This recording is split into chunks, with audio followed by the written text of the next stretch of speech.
Okay. Good evening, everybody, and welcome to our October 6th, and it is October already, council meeting for the municipality of West Perth. I would like to welcome everybody here and welcome our guests here this evening. Just before we get into our formal agenda and formal program for the meeting tonight, I would ask that council and our guests, if they so wish, we bow our heads in a moment of silent reflection.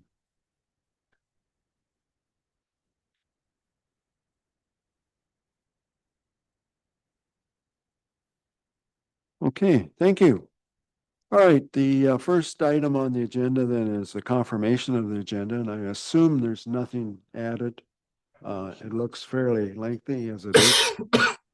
We do have a long agenda tonight for sure. Being that there's nothing added, a motion would be in order that we accept the agenda as presented.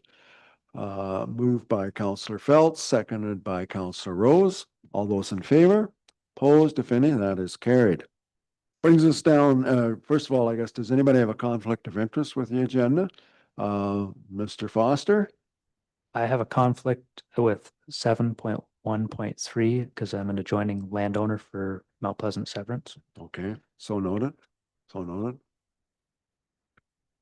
Anybody else? Okay. All right. Also, should note tonight that Ryan Duck, our counselor, is where are you, Ryan? You're at a conference somewhere, right? Yeah, I'm in Markham at the Aging Recreation Infrastructure Symposium. So day one was today. It was really good. A lot of good guest speakers, and look forward to sharing with everybody when we get back. Is that why you lack hair? Is because it's aging? No, that's because I have two boys, but Okay. I'd like to blame it on them, but Fair it was enough. pre them. Anyways, welcome by Zoom anyways, Ryan. That's great. That's great. Okay, consent agenda, we have a number of items there, 21 to be exact. Is there anything there that anybody would like pulled, further explanation or dealt with separately? Deputy Mayor?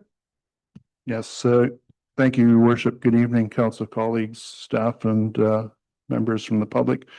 I have five altogether. I would wish to pull item 4.5, Bonfield Township, in order to support and endorse that item. Item 4.6, Blue Water Recycling, again to support and endorse. 4.9, Perth County update, just to provide some additional information. Item 4.15, I have library board, I have a query for staff. Item 4.16, community services, 2025 Q3 activity report, query for staff. That's it? Yes, it is. All right. Let's pick off the easy ones here first. 4.9, Counselor or Deputy Mayor Jankowski. Okay. That's just a little added information you want to add there? Yes. I just wanted to advise my council colleagues that of the forthcoming, there'll be a presentation in November to West Perth Council from county staff regarding the upcoming forestry bylaw review. Just wanted to share that as I am the chair of the agricultural working group that helped county council with this process. So that's the first one. Okay, and I think we can leave that one in the mix because you've already explained what's there, so we can accept that when we deal with the others. So let's start at 4.5. Okay, 4.5, Bonfield Township, Canada Post labor dispute and impact on municipal communications. I would ask my council colleagues to endorse this request, to urge Canada Post and the federal government to end the mail strike as soon as possible. It's not only having an effect on municipal communications, but it's having a disruptive effect on businesses everywhere in the country, including West Perth. Okay, did I hear you say you would move that for me? Yes, I would. Okay, do we have a seconder? Seconded by Councillor Fournier. Any further discussion on that? All those in favor that we support their resolution, just put your hands up. 1, 2, 3. Okay, the motion's carried. 4.6, Blue Water Recycling. Okay, Blue Water Recycling. The essence of this is, as our municipality is serviced by Blue Water Recycling Association, they've pointed out some shortcomings in the province's approach towards collecting the recyclables and dealing with them. So I ask that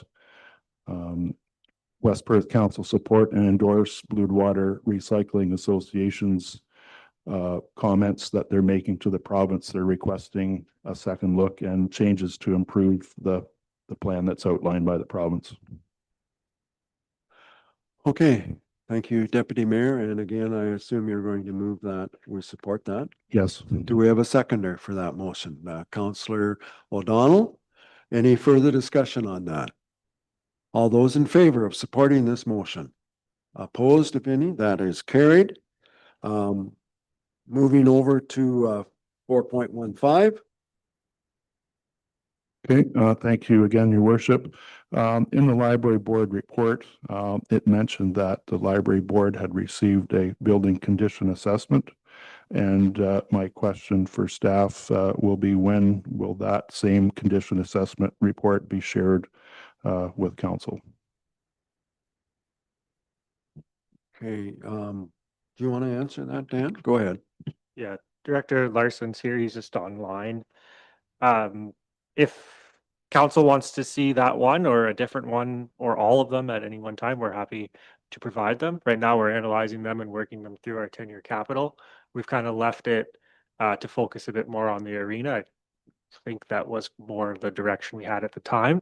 But if you want that one or a different one or all of them, we're happy to make that happen at the next meeting or whatever council's wishes are. I would suggest you bring it to a meeting when it's not quite as full on an agenda as what we have tonight. So we can leave that one in the mix then, Dean. It was just a question out of the information. So 4.16 then? Yeah, and 4.16, the Community Services 2025 third quarter activity report. Thanks to Nick Larson for the update. The question that I had, and I realize that maybe our staff are still working on this, but when will the final cost tally be reported to council regarding costs of the storm, both in terms of the damage and debris cleanup, i.e. the trees, but also any removal and replacement costs of municipal property damaged in the storm, such as tennis courts, the ball diamond and so forth. And not only just for community services department, but also any other costs incurred by operations and any of the other departments that might have been affected or impacted by the July 24th storm.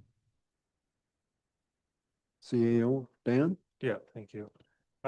So you're correct, Deputy Mayor. We are still working through the analysis. Some of the large capital projects, the light standards and nets will have those costs ready, but we are still just waiting on maybe 1 or 2 more invoices to kind of bring into the system and further analyze.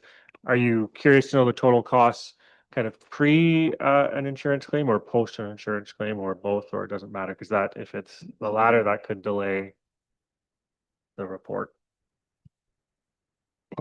Through you, Mayor McKenzie, for now, I'd be interested in the pre-damage claim. Just so I guess the purpose being that council is aware, first of all, of the impact of the storm. Secondly, so that the public's also aware, kind of using it as a learning experience we talk about climate resiliency and being prepared for disasters and so forth. It's just a good education piece. Not only in terms of understanding what the costs were, but to understand what we might have to hold back in a contingency in case of another event. Hopefully not, but one never knows. And then any subsequent report after that, post-insurance claim would be helpful as well. That's all I had. Thank you. Okay, and again, I think we can leave that in the mix because it was just a question pertaining to that information. So I think we leave it in the consent agenda. So brings us back that the consent agenda, I'm looking for a motion for 4.1, 4.2, 4.3, 4, and then we're going to skip 4.5, 4.6 and go 4.7 right down to 4.21. So everything except the two in the middle, 4.5 and 4.6, I believe. Yes. So do we have a mover for that, please? Councillor Foster, moved by or seconded by Councillor Harold. Any further discussion on that? Okay, all those in favor? Opposed, if any, that is carried. So, thank you. All right, brings us into the first of the delegations tonight. And welcome Kim here tonight and Tyler. Greg is missing in action, is he?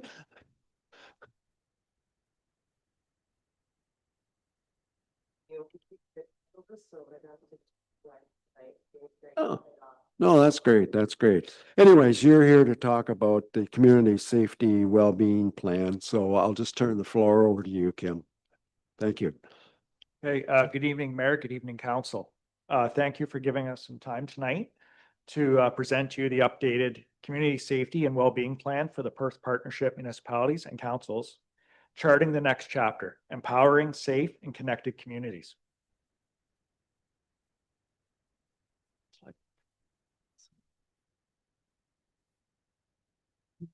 Right. My name is Tyler Stewart. I'm the inspector for the OPP serving West Perth, North Perth, and Perth East. And joining me as part of this presentation team is Kim McElroy, Director of Social Services for Stratford, Perth County, and St. Mary's. Kim and I are on the committee for the Community Well Safety Plan Partnership Council. I hope you've had some time to review the documents that we provide in advance. But if not, I hope that our overview tonight provides you with information you need to adopt this plan for your municipality. In January 2019, new requirements for the Community Safety and Wellbeing Plan, CSWB planning, came into force. Municipalities across Ontario were legislated through Community Safety and Policing Act to develop and adopt a plan in partnership with many local service providers and community groups to address complex social issues. The plan acts as a guide for community partners to communicate, collaborate, and coordinate interventions and initiatives aimed at improving safety and well-being for all residents.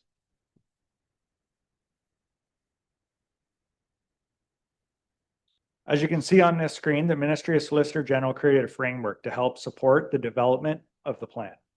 This graphic demonstrates 4 levels of intervention in community issues. In this graphic, the red area, identified as incident response, is the most expensive, as this is where resources, police, fire, paramedic, social services, and hospital emergency rooms are required to deal with people in potentially crisis situations. The purpose of this plan is to focus primarily on the other 3 levels in order to reduce calls for service, reduce the risk to our communities, and leverage best practices. Capitalize on efficiencies. The more initiatives we can implement that are focused on social development, prevention, and risk intervention, the greater impact we can have on our communities. Some examples of programs that have had very positive impact include the Access, Resources, and Connection program. This program works in the community to address social and health issues of individuals living in poverty.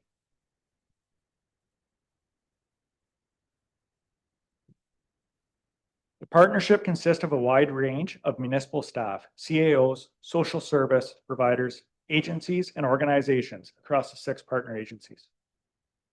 In moving the plan forward, it was vital to have representation from all municipalities to ensure that we were coming from diverse perspectives, opinions, and experiences.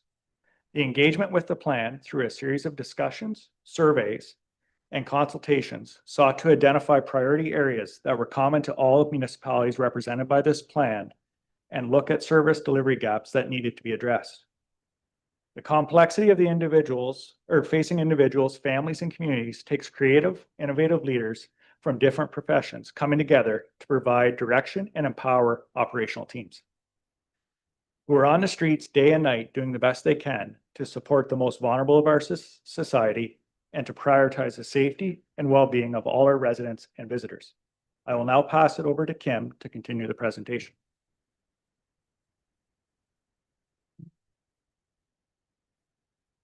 Thank you. It's nice to see everybody. So on this slide, we see the critical role played by the Community Safety and Wellbeing Partnership Council in uniting the local communities. There was a thorough engagement process aimed at uncovering community strengths, existing assets, and protective factors. This collaboration also identified key partnerships, service gaps, and new opportunities for enhancing safety and well-being. The methodology was comprehensive, involving consultations, surveys, and interactive engagement sessions. These efforts were not just procedural, they significantly informed the prioritization and planning of future initiatives aimed at fostering a safer and more resilient community. So as we delve into the insights gained from this engagement, it's clear that there is a critical need to deepen our understanding of priority areas. This understanding will help us develop more streamlined and collaborative strategies. We must clarify decision-making mechanisms within our collaborative framework to pinpoint strengths, leverage available resources, and make the most of our existing assets. Furthermore, recognizing how priority areas intersect allows us to align strategies effective to tackle these multifaceted challenges. Improving communication strategies is essential for better integration and coordination across all levels. Finally, the insights highlight the need to boost coordinated efforts, empower community entities, and provide support where it is needed. These insights drive us towards a more holistic approach in advancing community safety and well-being. The Community Safety and Wellbeing Partnership Council has undertaken a comprehensive analysis of the community's most urgent needs, leading to the strategic identification and prioritization of critical areas that demand immediate collective action. This initiative seeks to tackle prevalent issues through a collaborative approach to foster a safer, more resilient community. The priority areas for this plan, determined by the council, encompass housing and homelessness, intimate partner violence and gender-based violence, mental health, and addiction. These areas have been chosen due to their profound and pervasive impact on community health and safety. Coordinated strategies are essential to enact effective change, emphasizing partnership and resource sharing among local organizations and investors. By focusing efforts on these pivotal areas, the Community Safety and Wellbeing Partnership Council aims to promote long-term solutions that enhance quality of life and community resilience. The council's efforts are a call to action for all community investors to participate in the collaborative development and implementation of these targeted initiatives. Through shared commitment and action, these efforts are intended to create a tangible, positive transformation within our community. So the question is, where are we going? The objectives of charting the next chapter, empowering safe and connected communities, are, first of all, leadership consensus building, and that is to foster a shared understanding of priority areas among our leaders, employ a top-down strategy, including enhanced priority-specific training for Community Safety and Wellbeing Partnership Council, and increase communication via newsletters and memos. The second is community collaboration. We will partner with community entities to strengthen priority-focused initiatives. Public awareness and training. Conduct in-depth training and public communication campaigns to educate our residents. And we will use a unified policy support, back collaborative efforts for policy influence, and garner backing from local, provincial, and federal governments. To prevent service duplication and optimize resource allocation, each priority area will be assigned a lead individual who is a leader within the priority area. This person will act as a primary conduit for communication between the Community Safety and Wellbeing Partnership Council and community tables. They will also be responsible for several key functionings, which will include providing detailed updates bi-monthly at the Community Safety and Wellbeing Partnership Council, reporting on progress within the education, community-wide initiatives, and advocacy. They will act as a bridge between the community tables and Community Safety and Wellbeing Partnership Council. This liaison will convey recommendations and insights to relevant stakeholders. The liaison will organize and deliver training sessions to the council, aligning with strategic priorities. They will lead subcommittees to help further community-wide initiatives directed at addressing the priority areas. The partnership remains committed to enhancing community safety and well-being through a structured strategic approach characterized by innovation, collaboration, accountability, and continuous improvement. Our key initiatives will include having a structured decision-making, feedback and review mechanisms, specialized subcommittees, training and capacity building, innovation and problem solving, integration of research and community insights. This holistic strategy aims to make a tangible impact on the community well-being by aligning rigorous process management with an adapted evidence-driven framework. Tyler will now conclude the presentation.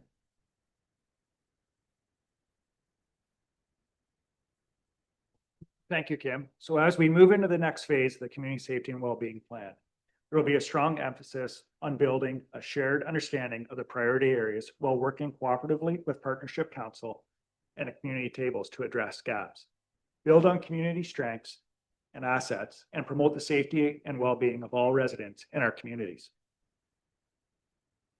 Just a couple of final thoughts before opening it up to questions. I want to congratulate your municipality on the commitment of your staff throughout this process. We recognize that each municipality has its individual needs, and in no way, shape, or form is this plan an attempt to oppose priorities on your community. This is not a zero-sum game. This is about bringing people and committees together and to understand the diverse issues, broaden the impact of success already achieved, and leverage the knowledge and commitment of existing committees. And in doing so, provide you as elected representatives with the information you need to satisfy yourselves that there has been a return on your investment in this approach, and to satisfy our residents that progress is being made to make your community safer and enhance your community members' quality of life. Thank you for the opportunity to present it to you tonight. And if there are any questions, we'd be happy to take them. Thank you. And I'd just like a side note, thank you to Daniel Hobson, who's an active member on the Community Safety and Wellbeing Partnership Council. Okay, I'm gonna say that. Okay. Thank you very much, both Tim and Tyler. Any questions with regards to this presentation? Deputy Mayor? Thanks, Your Worship, through you. Thank you, Kim and Tyler, for your presentation to bring it to us this evening. I wanted to touch on one thing that was mentioned, community collaboration, and specifically towards mental health. A while ago, I introduced a notice of motion regarding mental health. Specifically, I was proposing that a citizens advisory group be allowed to form. And the purpose of that group would be to identify service gaps in mental health. And the idea was like educators, pastors, priests, workers in the schools, teachers in the schools, or support workers in the schools, nursing homes, to try and capture all the age groups and the cross section of the community, agricultural industry, and just business at large. Like have people from those areas that could come forward and identify where we need to make improvements in the delivery of mental health services. I talk to a lot of people that are struggling with trying to deal with the mental health problems, and they have nowhere to turn in terms of getting more resources or more help. And I thought that perhaps if there was an advisory group that could channel those questions into the system that we have for community well-being, that somehow we could break the disconnect and find some solutions. So I'm saying a lot here at once, but I just that was the reason for my notice of motion, and we hadn't heard anything back. So being that you're making the presentation tonight, I wanted to reintroduce that idea for your consideration and any questions you might have. Thank you through the chair. Just to clarify, that was brought to the Community Safety and Wellbeing? I believe so. It was brought forward at Yes. this council table, and I believe it was passed up to to the committee. I don't have the notes in front of me right now, but I'd have to do some research to find it exactly. Yes, so through the chair, Catherine Hardiman is the lead on the mental health, so we can take that back. Thank you. And on behalf of the individuals that I've spoken with, they thank you as well. Okay, any further questions? No? Okay, thank you very much, Kim and Tyler, for the presentation. Appreciate it. And I do have a recommendation here. That the Council of Municipality of West Perth adopt and endorse the Community Safety and Wellbeing Plan, charting the next chapter, empowering safe and connected communities. That the Council of Municipality of West Perth directs the clerk to forward a copy of this resolution to the Ministry of the Solicitor General as required by the Community Safety and Policing Act 1990. We have a mover and seconder for that. Councillor Phelps, Councillor Harold. Any further questions on this? All those in favor? Opposed, if any? That's carried. Thank you. For your time. Oh, thank you. All right, the next item then, 5.2, I've been told that they're no longer online, so we will forego that one, and brings us down to 5.3, Perth County Road Rationalization Report, and we have with us here tonight Bill Wilson and John McClellan. Bill is Director of Public Works and John is Executive Director of Public Works.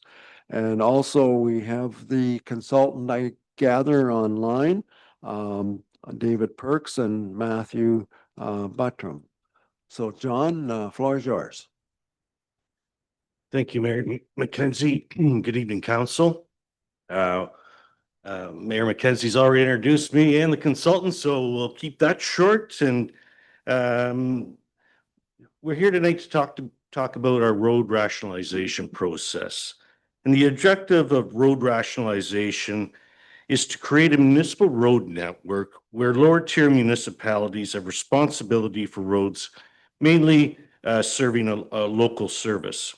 And the upper tier municipality having jurisdiction over roads primarily serving through traffic with increased traffic volumes and higher speeds. The rationalization process was developed from a guiding document from the Ontario Good Roads Association and has three components: a criteria-based assessment, a principle-based assessment, and special considerations. All county roads within our network were reviewed under this process, and all local municipalities were invited to submit local roads which would be considered for upload. Since West Perth did not provide any roads for consideration, and being mindful of your long agenda this evening, we're going to try and be brief with our presentation. However, our intention with our presentation to our local municipalities is so that you do have a better understanding of the process for future iterations of road rationalization. That being said, Bill and I are always anxious to talk about roads and rationalization if the presentation's too brief. But now I'll turn it over to David Perks from Tatham Engineering for a PowerPoint presentation.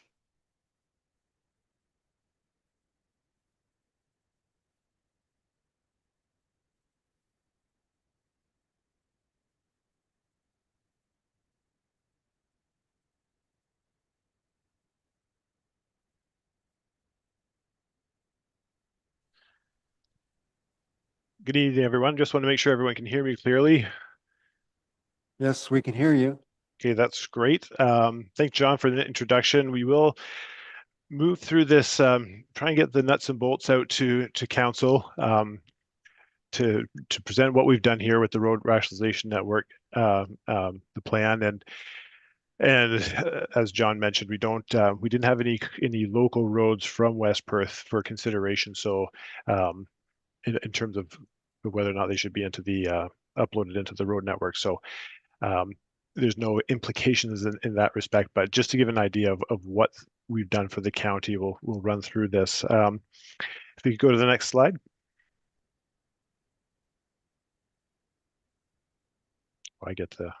Sorry. The study purpose. So why we're doing this is really to make sure that the county road network is maintained as best as it can be, and to ensure that the health and well-being of that road network, and in turn to ensure that it's serving the municipalities within the county. We know that there are, and this isn't specific to Perth County. It's across the province that there are finite resources when you're coming to maintain your road network. So in that respect, you want to make sure that the county roads are serving a county purpose and the municipal roads are serving a municipal purpose, and that the funds are being directed in the right manner to make sure that those county roads are in fact serving the county's purpose. So the purpose of this is to sort of take a look at the county's road network and right size it.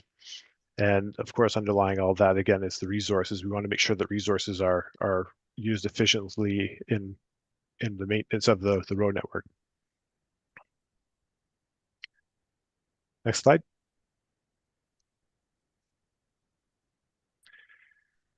So the study objectives, the first step, of course, is to confirm which roads should be county roads and which should be local roads. And then doing that, we have to define what a county road is versus what a local road is.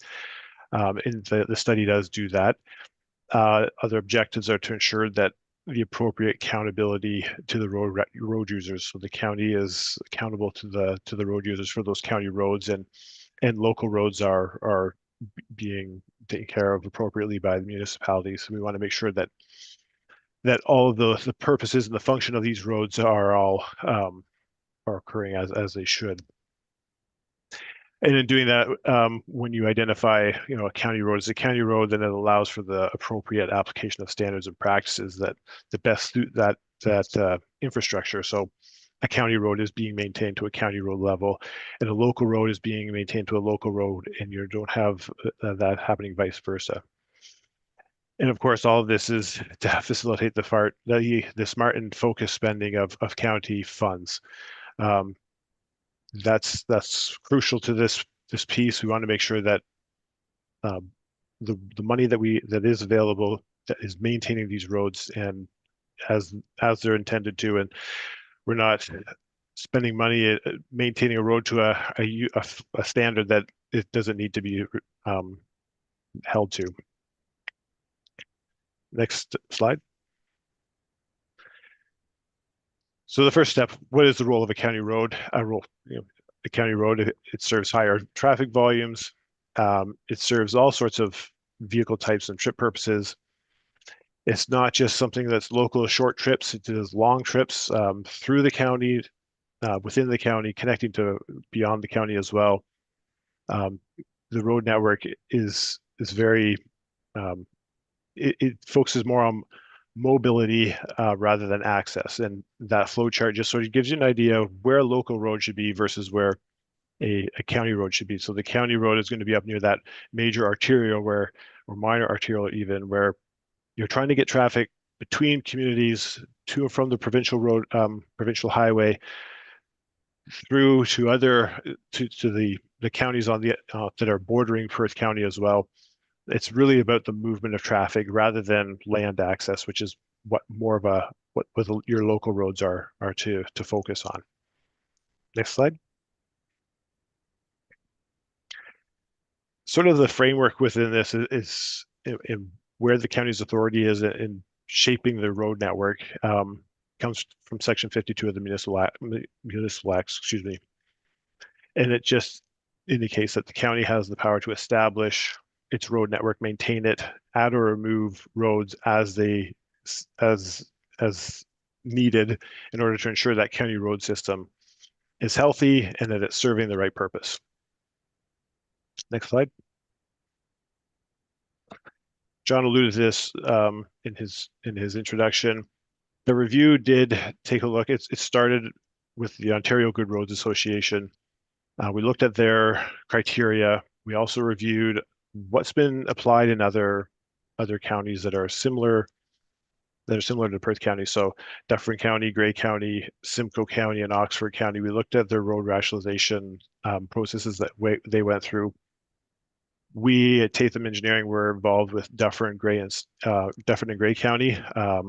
So we had some firsthand knowledge in how that worked. And then Simcoe County and Oxford County, we also looked at as other examples of how the road rationalization. So we could have a sort of a rounded look when we came into Perth County as to how this process works, what are the good things, what are the bad things, what can work and what can't work, to sort of tailor it to the needs of Perth County.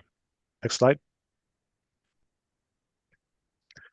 So there are 3 steps altogether in the criteria in the assessment. There was the criteria assessment, principal assessment, and then a special considerations, which sort of comes in at the end.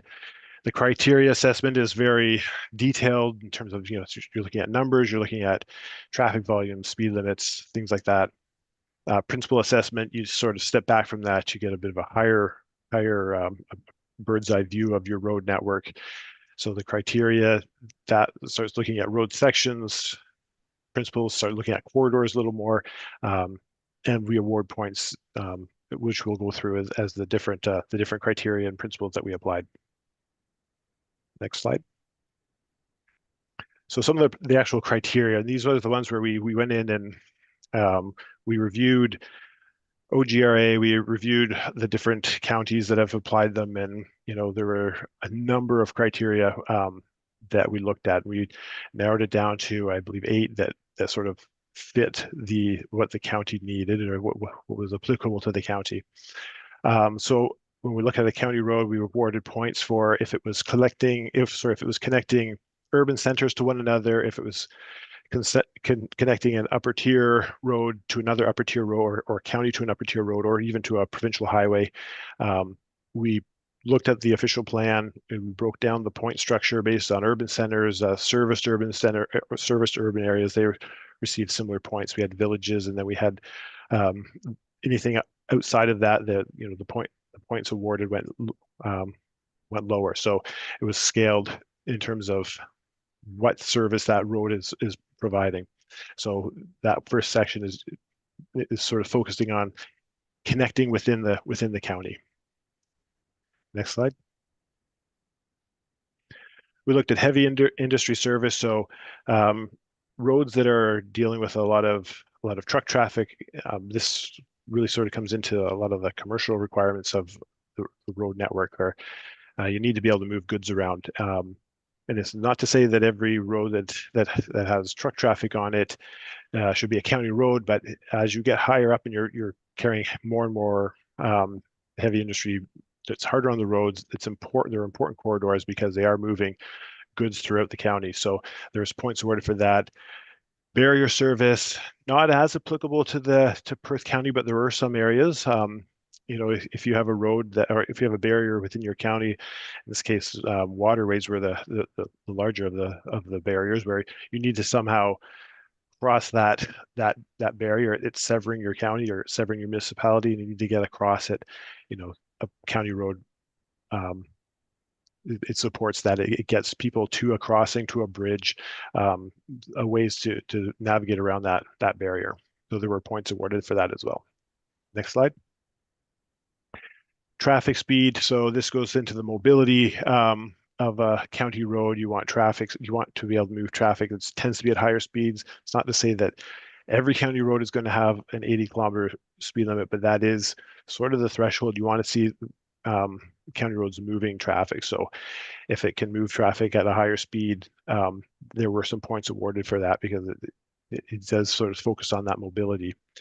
Traffic volumes, again, there's a threshold there depending on the volume of traffic that was being carried by the roads. So the higher the volume, then that's sort of something that we look at as getting higher points. It's serving more of a county road or county purpose in moving traffic through through the county. Next slide. Also received points again if it was continuing within Perth. So if it was providing a service that was sort of connected the county within north and south, but also beyond the county. So if it's connecting to another county road on outside of Perth County, whether it's Oxford, Wellington, if it's connecting to those, then there's a continuity between the neighboring jurisdictions. So that's important because again, you're trying to move traffic through the area and connecting with the neighboring counties and municipalities. So there were points awarded for that as well. And then there was also urban bypass. So there are sometimes if a road is serving a bypass around a municipality, around a built-up area, there was consideration given to that because they act as when you get a county road, if it's going through a downtown core or something, that the function of the road really changes. It goes from getting people through to land access. So if there's a road that's serving as a bypass, so the county purpose of getting traffic through the county is around a municipality, then there was consideration if it was serving a bypass function. So we took those 8 criteria and we gave them points. These aren't arbitrary points. These are points they're very consistent through the other road studies that we've looked at in OGRA. And then we set a threshold where if it's greater or equal to 6 points, then that should be considered, it's serving some sort of a county function. The most points a road could get is 17.5, and of course that would be very, very high. Anything that's below 6, then we start to question, is it serving a county purpose or is it serving a local purpose?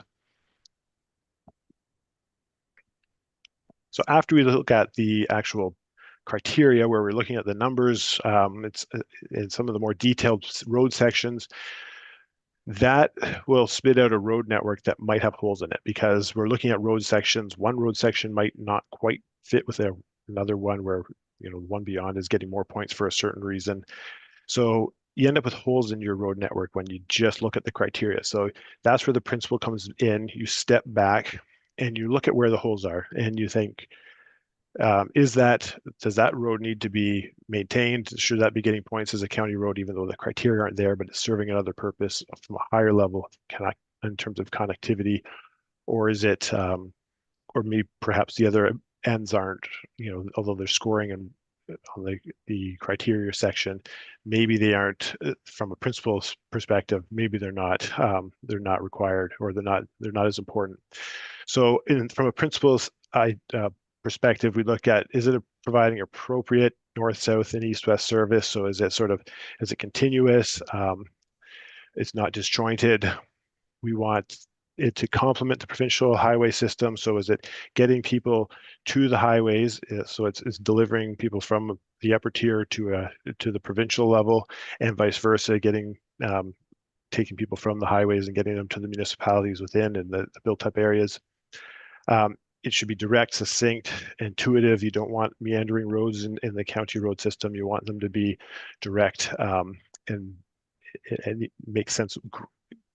Perth County has a fairly well-defined road section as it is. It's fairly grid-like, so which is good in this respect. Again, providing high degree of connectivity. You want to look at those networks that may have dropped out. You want to, maybe they have to come back up into the road network. They're going to get points for that. Again, shortest practical route. You don't want county roads that sort of, if it can be done quicker and shorter, then that's what you want. You don't want, again, these meandering routes. Very important point, number 6, is not providing redundant or parallel service. You don't want county roads on top of each other, like concession apart, where you're splitting the volumes, you're splitting the service, you're maintaining these 2 roads, or if it's 2, could be more, where you'd be better off focusing that onto one road. So you don't want your roads providing parallel service or redundant service. Mentioned it a bit before, you don't want them to extend through urban downtown areas. The function of a road changes there from all sorts of, from planning perspectives. You want that to be in the municipality's hands, because again, the function of the the county road is to get people through, and it's more mobility rather than it is access. And then you want the roads to be capable of being improved or maintained. So there are certain requirements of a county road in terms of right of way and platform that you want the roads to be able to be constructed to or maintained as. So if they should be able to be maintained or upgraded to that standard. So in terms of the principal, so we had the threshold of 6 for the criteria for the principal. If it met 5 of the 8 principles were satisfied, then that was sort of indicating that maybe that those roads are satisfying a county road purpose. And those principles were more of a yes/no answer rather than a point structure. It was just yes, it was meeting these principles, or no, it wasn't. Just brief overview of the county road system. There's 39 county roads within the system, 89 road sections for just shy of 500 kilometers. Within West Perth, there's 6 county roads or 15 sections in terms of how we evaluated them for 118 kilometers. Overall, within the county, there were 11 roads, 14 sections that were considered, that were identified by the other municipalities to be considered in this rationalization process. As we mentioned before, there were no roads within West Perth that were identified for that consideration. There are maps in the report, the report that sort of go through what we just went through. They show the existing road, the steps 1 and 2. So those are the criteria and the principles laid over top of each other to show the road network, and then the special considerations, which something we'll get into in a few minutes. But that's sort of the steps that we've taken. So you get a map for your criteria, a map for your principles. You overlay those to sort of have a look at what's coming out of this whole process. So of the results, overall, under the criteria, we had 22 of the 89 road sections that did not meet the county road criteria. So 28% of the road system. So that's why we have to go through these iterative steps, because when you just look at the criteria, it's sort of, it's a bit like, whoa, there's a lot of roads that we're downloading or that we're saying that don't fit the county criteria in terms of a points structure. So that's sort of why the criteria assessment, it provides one portion of it, and it's just sort of the starting point. And within that criteria assessment, there were 3 local roads that were identified as potentially being county roads. Within Perth, 4 of the 15 road sections within Perth did not meet that criteria of a county road. 33 kilometers of the 118 kilometers, so 28%. So sort of reflective of what we saw over the overall county. And again, there are no local roads that were being considered in that process. When you get into principal assessment, that's where we start to fill in the holes. We start applying these principles of what a county road network should look like and what it should be serving in terms of function. And so we see that drop now that we only have 11 of the 89 road sections that aren't meeting the criteria, 9% as opposed to 28% under the criteria. So it starts to level things out a little bit. And now we have 8 local roads that are looking like they could be potential candidates as county roads. And again, in West Perth, 0 of the 15 road sections do not meet the criteria. So that means that the roads, after we looked at the criteria and the principle, the county roads in West Perth are serving a county purpose in terms of the assessment. And once again, we weren't looking at local roads in the municipality. So special considerations. So this is where we've done our criteria and our principles. We've overlaid those, and there'll be roads that they definitely do not serve a purpose within the county, and perhaps they should be transferred, or vice versa. If these are roads that definitely should be uploaded and transferred to the county. But this is where you start to look at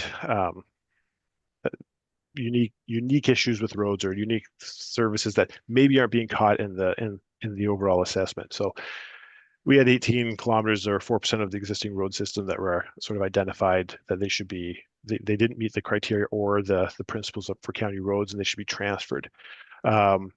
of those, line 56A, it serves a unique purpose in terms of it's just a very short section of road, but in terms of turning movements and how that road section functions, it's sort of important to the county road network that it gets maintained as a county road, and also Perth Road 47. It provides overall a very important north-south north-south functionality. So it was also, this is where we look at it, we're like, it's showing that it's not really serving the county road purpose, but overall it should be kept in there because we don't have it would leave too much of a gap if we were to take it out. Next slide. We had 2 local roads that met the criteria and satisfied the principles for county roads, those being Lorne Avenue and Olone Avenue, around the edges of Stratford. Just the purpose and the volumes that they served in terms of getting people in and out in that area. And then we also looked at Wayland Road, which it fills a very important gap along the south in South Perth. So that was another one that was identified that we should be maintaining that or uploading that, transferring that one to the county. So again, we're just looking at some of the summaries. So coming from this, we have, of the roads that should be maintained as county roads, 488 kilometers, transferred to municipality, 8 kilometers. And in that map there, we can see there's Wayland Line down the south, and Lorne and Lorne around the city of Stratford. So here's just a breakdown of transferring from the county to the municipality. In North Perth, we had Perth Line 88A, very small section of road up in the north. This is not really serving a county purpose whatsoever. It's a very short gravel piece of road that's left over from a realignment from years past. Nothing in West Perth or Perth East. And in Perth South, we had Perth Road 151 that just extends into South Perth, but doesn't have a lot of volumes, not really connecting to anything. So that was identified as a road that would be transferred from the county to the municipality. In terms of transferring to the county, nothing in North Perth, West Perth, or Perth East. And then in Perth South, we had Lorne Avenue, Olone Avenue, and Wayland Line, as we discussed previously. So there's about 9 kilometers of road there that would be transferred into the county. Again, just more summaries in this respect in terms of the overall kilometers. North Perth would transfer 0.3 kilometers to North Perth from the county, and then in Perth South, there'd be 7.8 kilometers of road being transferred to Perth South and 9 kilometers being transferred to the county. So overall, there's not a huge in terms of kilometers. You're looking at 0.9 kilometers net over the county that would be being transferred. That would be coming into the county. There'd be, well, it's 0.9 kilometers more of county road than is going out of the system. In terms of next steps, next slide, please. So we're presenting phase 1 rationalization study findings. That's the process that we're going through right now. We've done north and south, and now we're doing West Perth today. We've got Perth East tomorrow, so that's wrapping up. There'll be compiling the municipal feedback from these presentations, and from the review of the report, there'll be an informational summary provided to County Council, which points the staff will be seeking council approval to undertake phase 2. This has just been phase 1 of the rationalization plan, which sort of identifies what roads should be and shouldn't be within the county network. Phase 2 starts to looks at the phase 1 findings, and then how does that actually come into place? And it's sort of the nuts and bolts. Is really where the rubber hits the road. Is that next phase? Next slide. And just sort of an idea that, again, we haven't done this yet. This is sort of what it looks like from other studies. Is there are different options with the road rationalization, the findings of phase one. When you get into phase two, you can do nothing. You can transfer roads and structures in their current state. You transfer them in an improved state, or you can transfer them with concessions. Those are all things that get explored in phase two. And of course, phase two also addresses staging. So sometimes it's difficult to do that all at once. It's a large project, moving roads and upgrading them, or depending on the option that gets selected as part of phase two. So it's that staging piece is also part of that. And that's the presentation. If there's any questions, be happy to answer them. Okay, thank you very much. Any questions for anybody with regards to the roads? As was said several times, just the way we're situated here in West Perth, we didn't have any roads that would really be considered for counting. Deputy Mayor? Thank you, Your Worship, through you. Thanks to John and staff for the report. There's a lot of information contained there. So I guess I had two questions. Phase two, first question, phase two, when we deal with the financial implications, when is that? What's the timetable for providing that report on the financial implications? Through the mayor, we are expecting to compile feedback from our local municipalities and prepare a report to council by the end of the year to take a look at whether or not we proceed with phase two. Okay, thank you. And through you, Your Worship, the second question, I'll try and keep it at a high level question, but in theory, when local roads are uploaded to the county, it's my understanding that the county absorbs those costs. So can you describe how those costs are distributed amongst the rest of the lower tiers in the county? And the second part of that question is, can you, in the case of a large transfer, is that not a significant change in the costing to the lower tiers?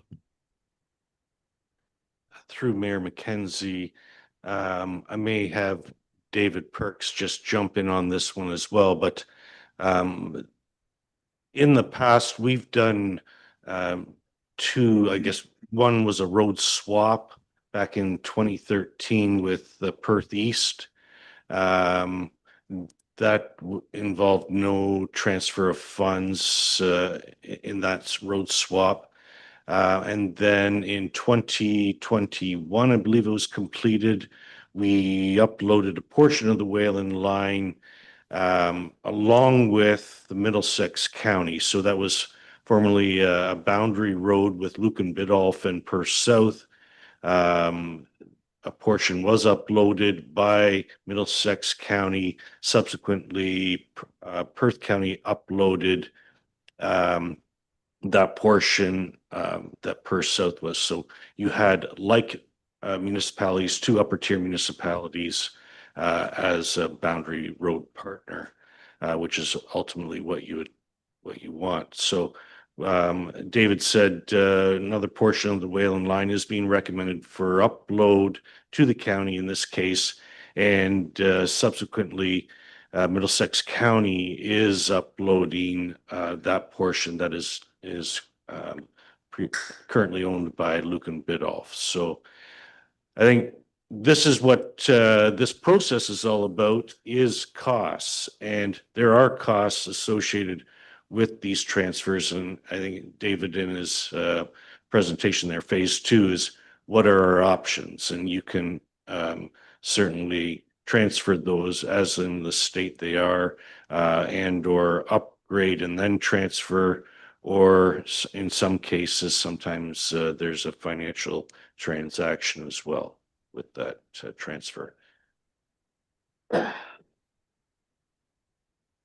Anybody else? Any questions? Nicholas, go. Mayor McKenzie, may I deviate a little bit with a question? I was wondering, from a Perth County roads perspective, are we all set from your point of view for the roundabout at Russell Dale, Perth Line 20? And so is Perth County all set for that roundabout construction? Is that okay to ask Mayor McKenzie? Thank Go you. ahead, that's fine. Through the mayor, we're waiting.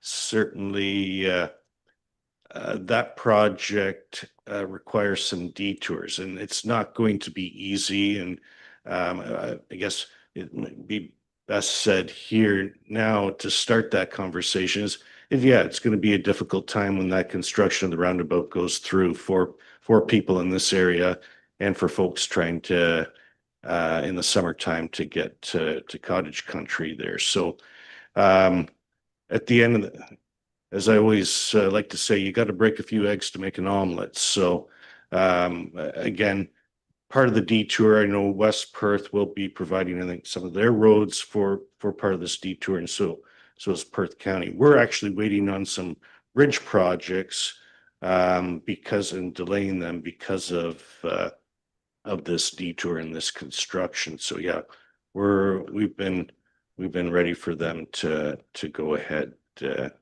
anytime. Yes, we always say short-term pain for long-term gain, you know. And to my knowledge, I don't think they've tendered that out yet. I haven't seen it come across yet that they've even put the tenders out. So yeah, I don't expect anything to happen until probably next year now. So, but it was a good question, Nicholas. Yeah. Any other questions? Okay, I want to thank you folks for coming tonight. Certainly appreciated the information that you presented, and maybe down the road a few years, we might have a road that we can talk about. So Thank you very much, Council. Very good, very good. Okay, next on the agenda is from the BIA, and we have Trish McNaughton and I believe Bert's here as well with regards to Poppy Lane closure.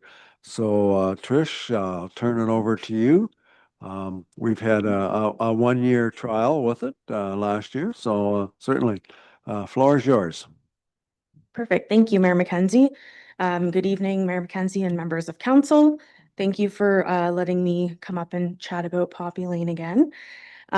So just by way of a quick background to those maybe watching online tonight, I had approached council last year and beginning of October, and then was asked to come back beginning of November to bring back a more full report on the closure of Poppy Lane during the holiday season. So with your approval, we closed on Friday, November 22nd of 2024 and reopened on January 5th of 2025. Well, that was the plan, but with the mass amount of snow we got, the roads department had some equipment failure, and we were a day later reopening as we had wished. That was a very successful closure in our opinion.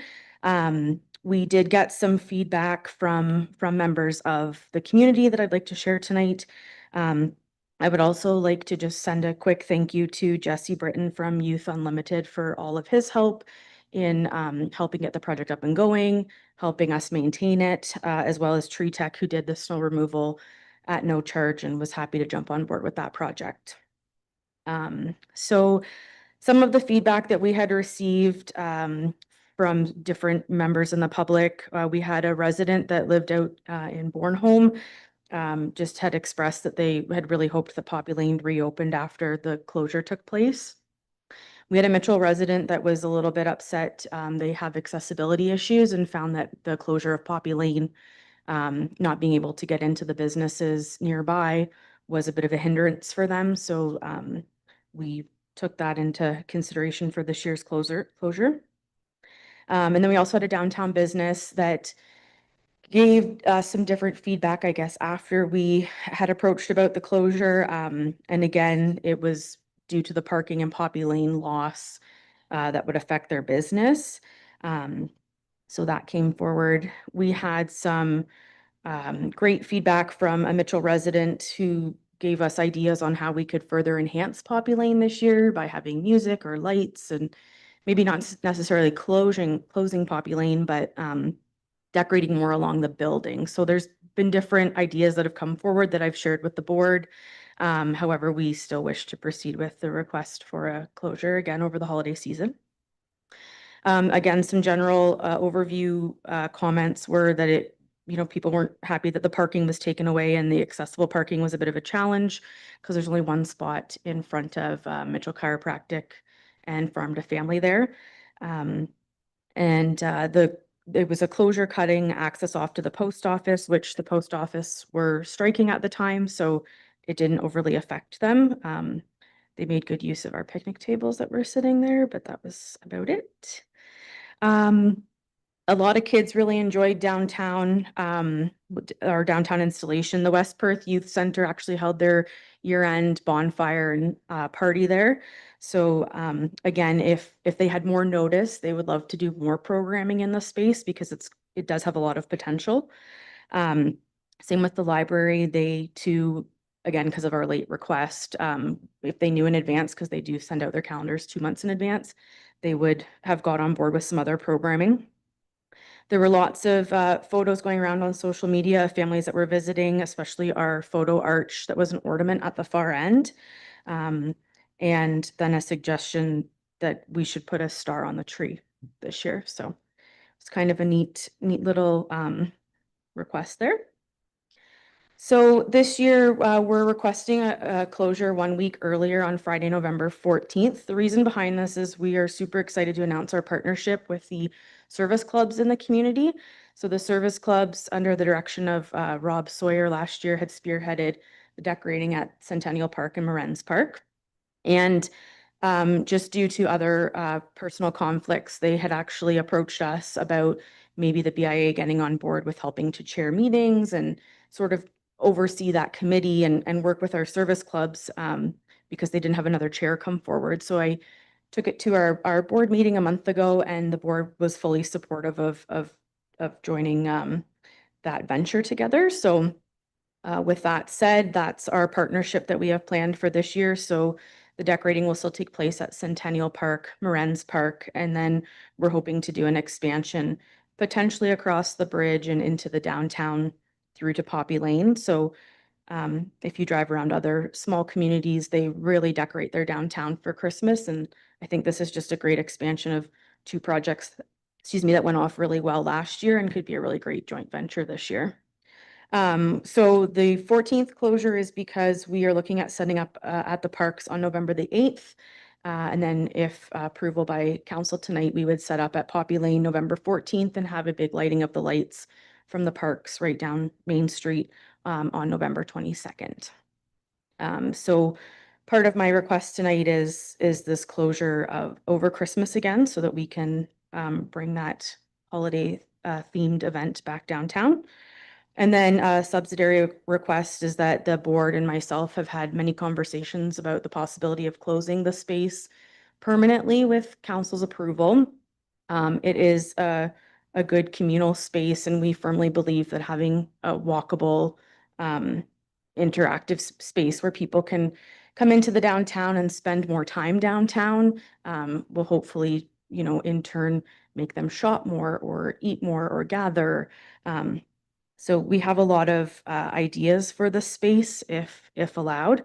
So in my report, I did include some pictures of just some photos that we sort of imagine how the space would look in the spring, summer, winter, and fall. So again, we feel the space would encourage families to gather, dine, shop locally, provide a safe, welcoming environment for children and seniors, showcase our community pride with unique seasonal decor, and strengthen the downtown core as a hub for tourism, small businesses, and local life.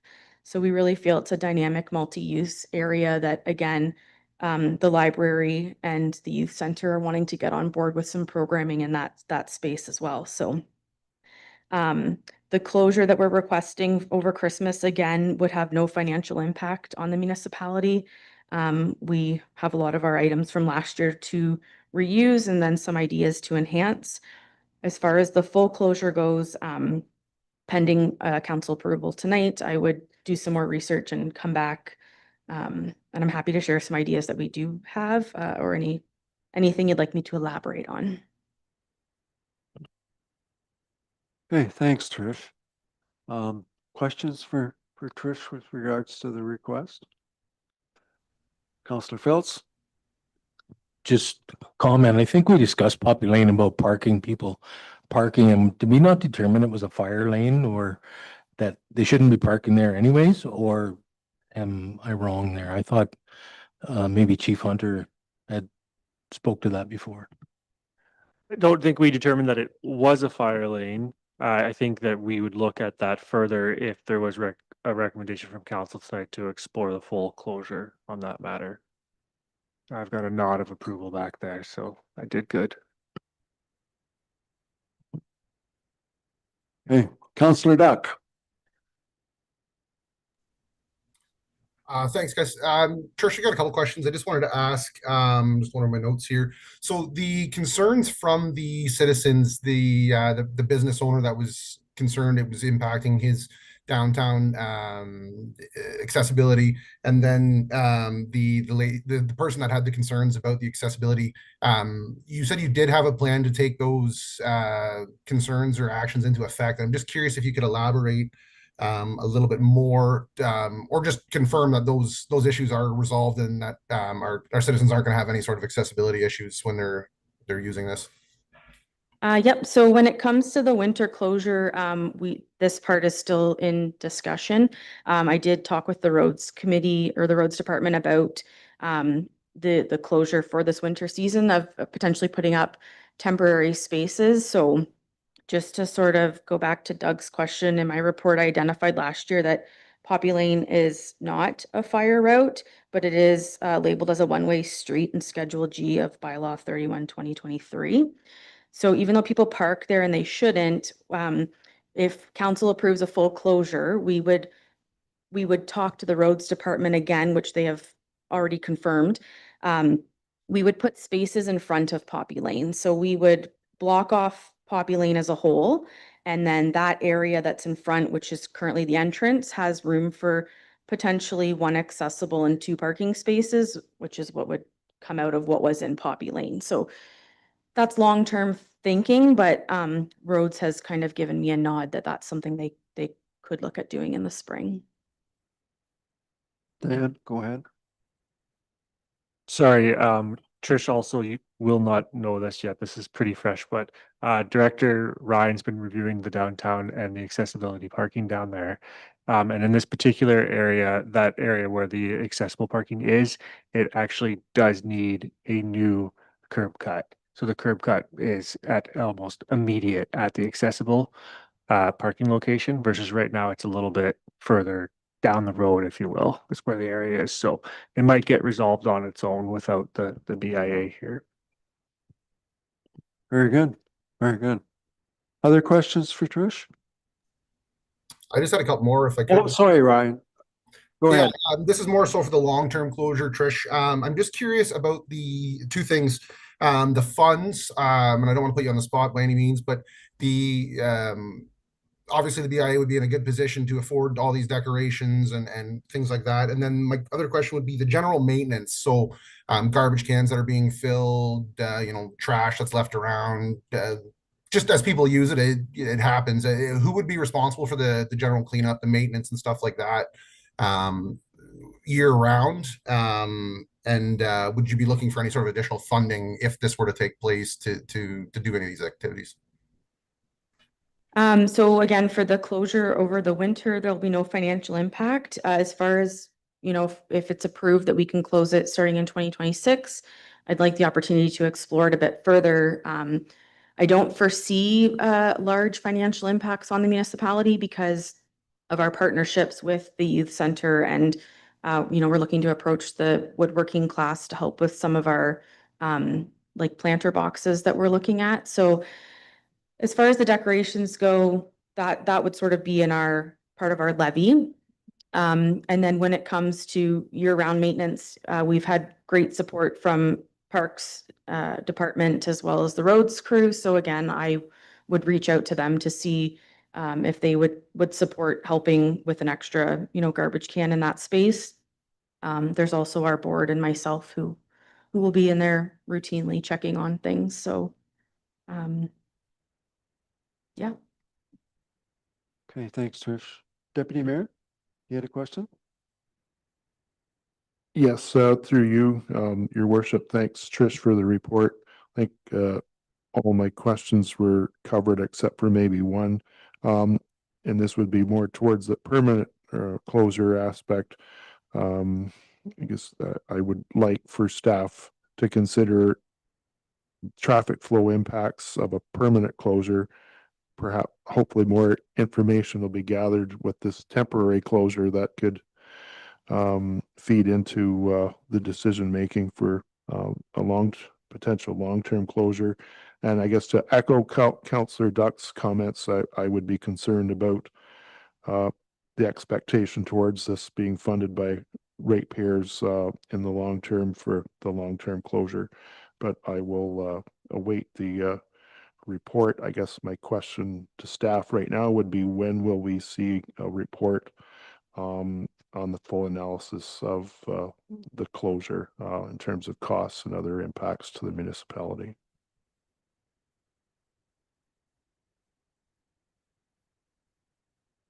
You wanna? Yeah, to answer Deputy Mayor's question about timeline for results. Sorry, I think I could be wrong, but by directing it, I think we'd be looking for some guidance from the BIA on that report. So I don't think it's actually a staff timeline to Yeah. identify the No. costs. It's a Okay. BIA timeline to identify the report. Sorry. I'll redirect my question towards the BIA. You may not, if you don't have the information right now, that's fine, but I would just be interested to know when a report will come back from the BIA on the closure recommendations, so that I expect council would receive that report and have to consider those recommendations. Just wondering when that might occur. So again, I'd have to reach out to other contacts to just sort of get some more background on how things will look. I also want to note that the BIA has not raised its levy since inception in 2009. And so this has been something that has been on the table for over a year with our board. We've chosen not to explore that opportunity, but when people kind of say, you know, what's the BIA doing? This is something we want to do. And this is something that we firmly believe would be really great for our space and our businesses downtown. And in doing so, as with anything else, you know, we may need to explore that option of raising our levy and being able to sustain it ourselves. As far as the timeline for the report, again, I can go gather information and pending council's approval to explore it further, the support of that closure. Our board meets in November again, so I anticipate after that time I could reapproach council. Thank you. I'm just thinking about the 2026 budget, I guess, is one thing I'm thinking about when I'm asking about a timeline, but we'll await. I'll sit tight and await further information. Thank you. Bert, you had a comment?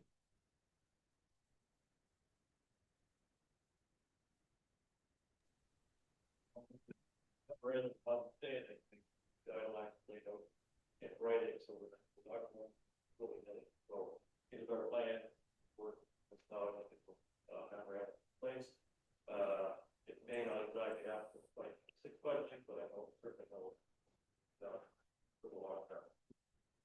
Okay, good enough. Anybody else? Okay, so we do have a recommendation here, and this recommendation is solely for a temporary closure for 2025 into January of 26. So I'll read the recommendation and we'll go from there. So the recommendation is that the Council of the Municipality of West Perth approves the proposal by Downtown Mitchell Business Improvement Area Board for a temporary closure of Poppy Lane from Friday, November the 14th, 2025 at 4 o'clock until Monday, January the 5th, 2026 at 8, and that the council direct staff to explore the permanent closure of Poppy Lane to vehicular traffic for the purpose of creating a year-round outdoor community use space.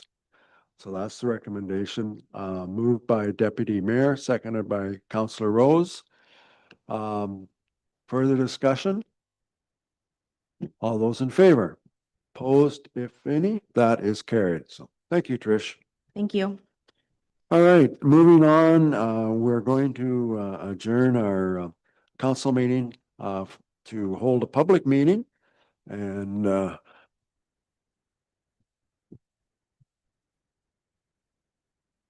we're going to call this public meeting to order at 8:39 PM. And at this time, I'll ask our clerk, James Hudson, for the purpose of the public meeting. Well, thank you, and through you, your worship. The purpose of this public meeting is to allow interested members of the public the opportunity to ask questions or offer comments about a proposed amendment to bylaw 100/1998. That is the zoning bylaw amendment, and it is affecting the property known as 5323 Road 164. If any member of the public would like to be notified in writing of the decision made by council, we ask that you provide your name, mailing address, and email to clerk@westperth.com. Thank you. Back to you, Mayor.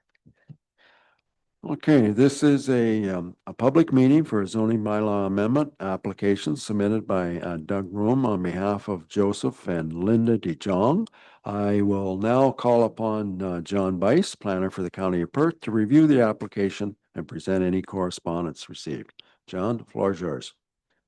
Thank you, Mayor McKenzie and Council. So before you today is a rezoning application located at the Red Star, 5323 Road 164. It's just south of Moncton.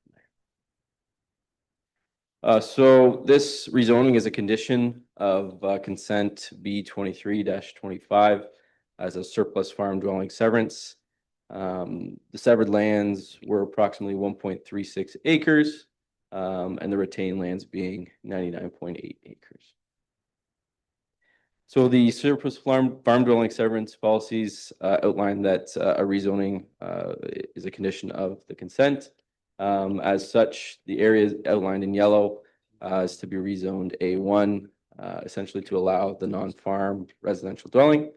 And then the area outlined in red there to be rezoned A3, and that's to ensure that no residential dwellings or mobile homes are to be established. The public notice was provided on September 16th. No comments were provided from members of the public. The MTO did provide that they had no objections, and I can take any questions. Thanks. Okay, thanks, John. I don't believe the applicant is present or online. So I'll ask if there's anybody present that wishes to speak in support of the application, or if there's anybody that wishes to speak in opposition to this application. Finally, any general questions or comments and questions from council? Okay, you're getting off easy, John. Okay. So I would like to thank everyone for their comments this evening. Should council proceed with the adoption of the zoning bylaw amendment, the notice of passing will be provided as prescribed by the Planning Act and a 20-day appeal period to the Ontario Land Tribunal. We'll now close this public meeting at 8:42.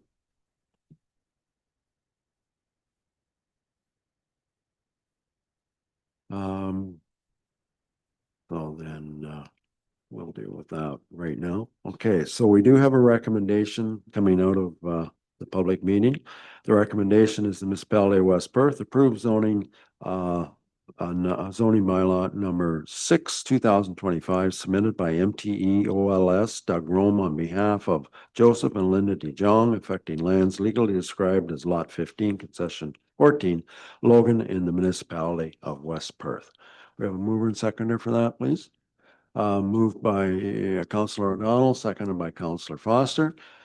All those in favor? Opposed, if any? That is carried. Moving on with planning, we have a document here from West Mitchell Developments, 172A Huron Road. And we have Haley Hellman from the county planner with us, and she's going to walk us through this one. So Haley, the floor is yours. Good evening, Mayor and Councilors. I'll be presenting consent application B 36-25 for lands located at 172A Huron Road in the municipality of West Perth.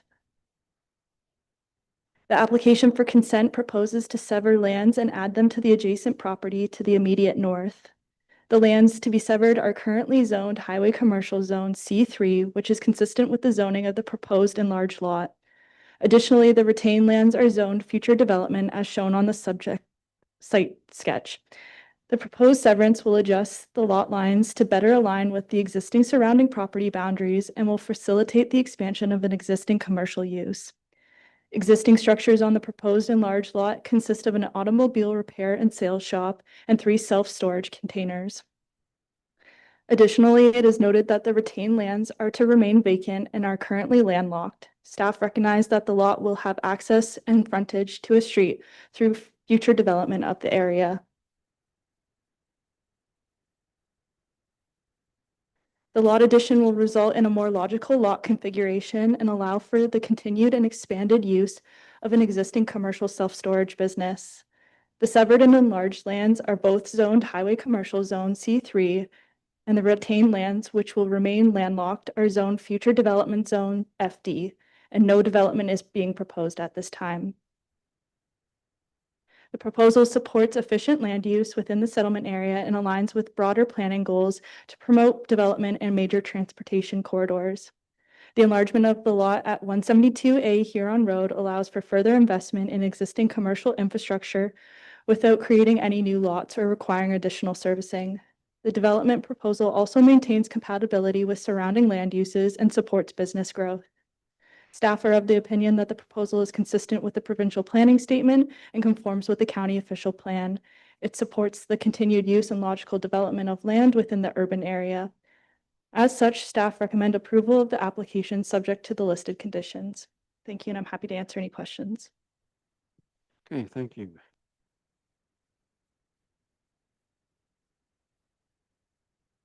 Any questions for Haley on that application?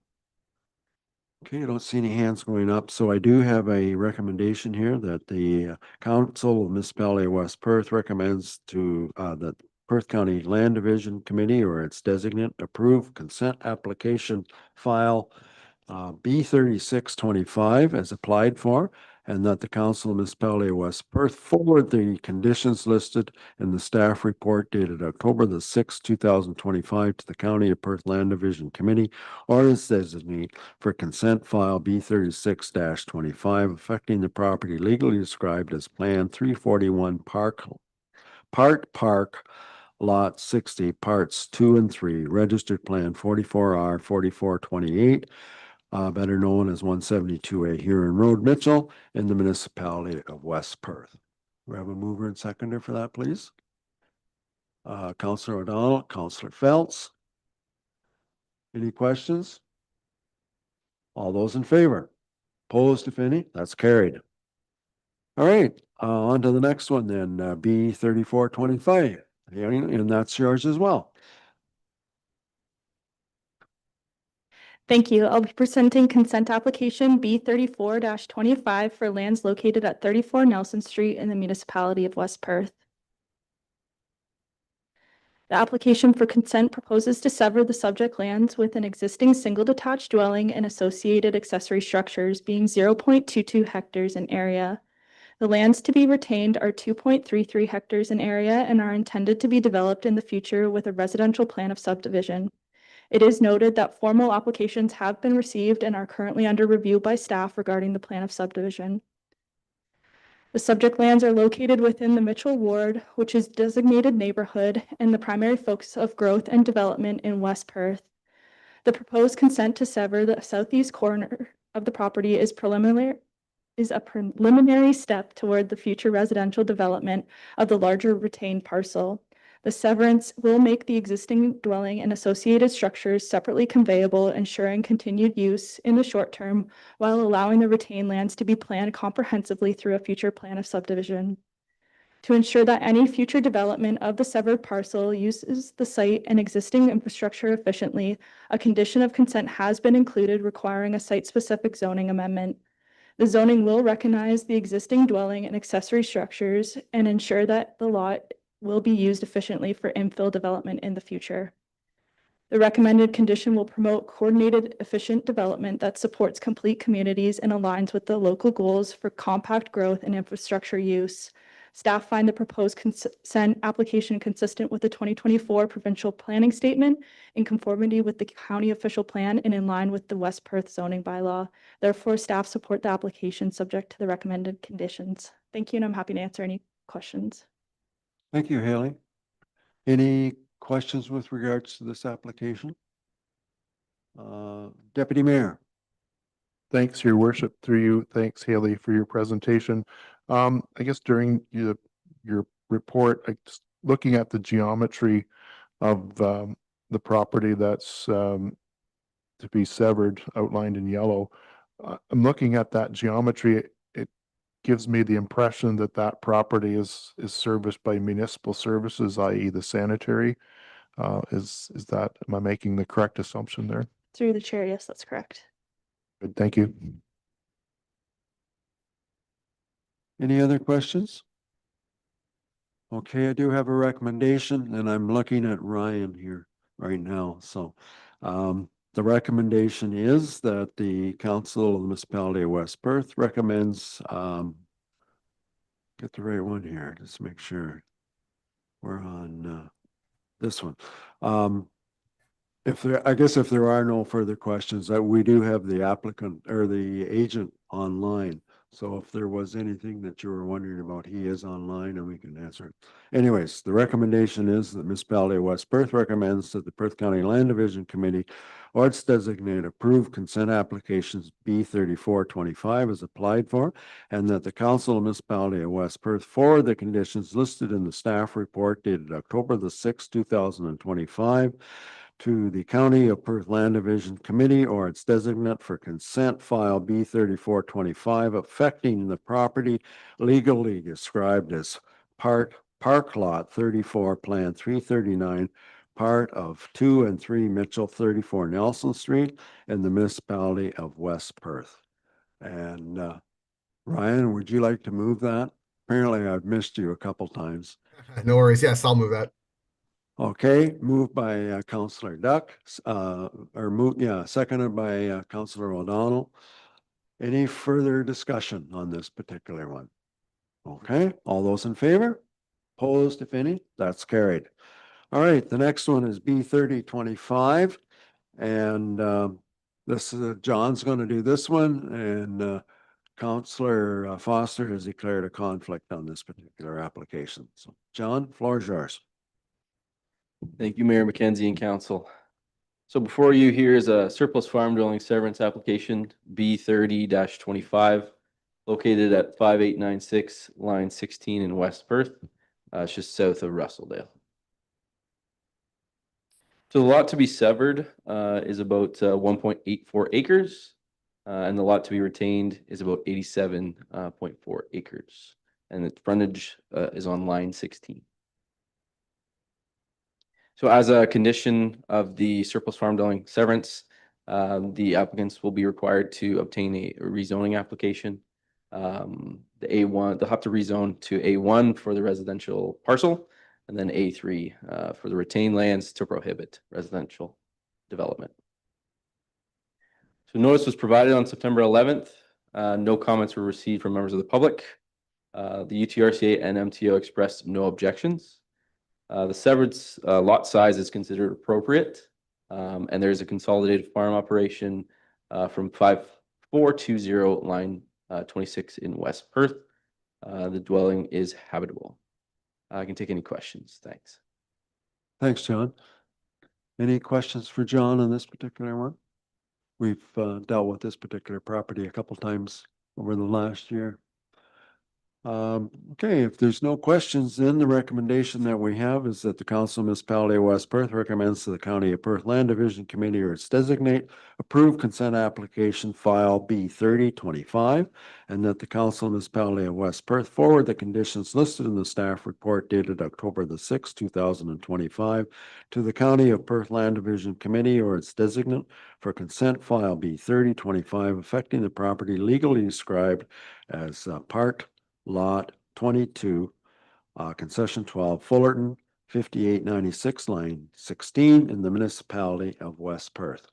Do we have a mover and seconder for that? Councillor Harold. Councillor Rose seconds it. Any further discussion? All those in favor? Opposed, if any? That is carried. Well, thank you, John.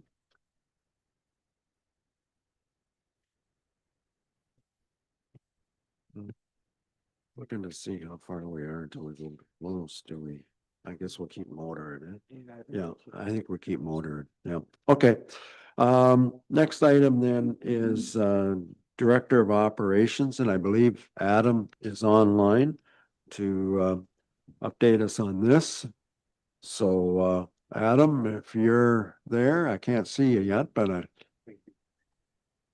yeah. So can everyone hear me? Where I got my cold from. Gee. It might have been me. Yeah, okay. Adam, the floor is yours. Thank you, through your worship. The first report tonight here is the looking for approval for our 2025-2026 winter operations plan. As you're all aware, this is an annual report that we bring forward to highlight, I guess, our plan operations department for winter operations.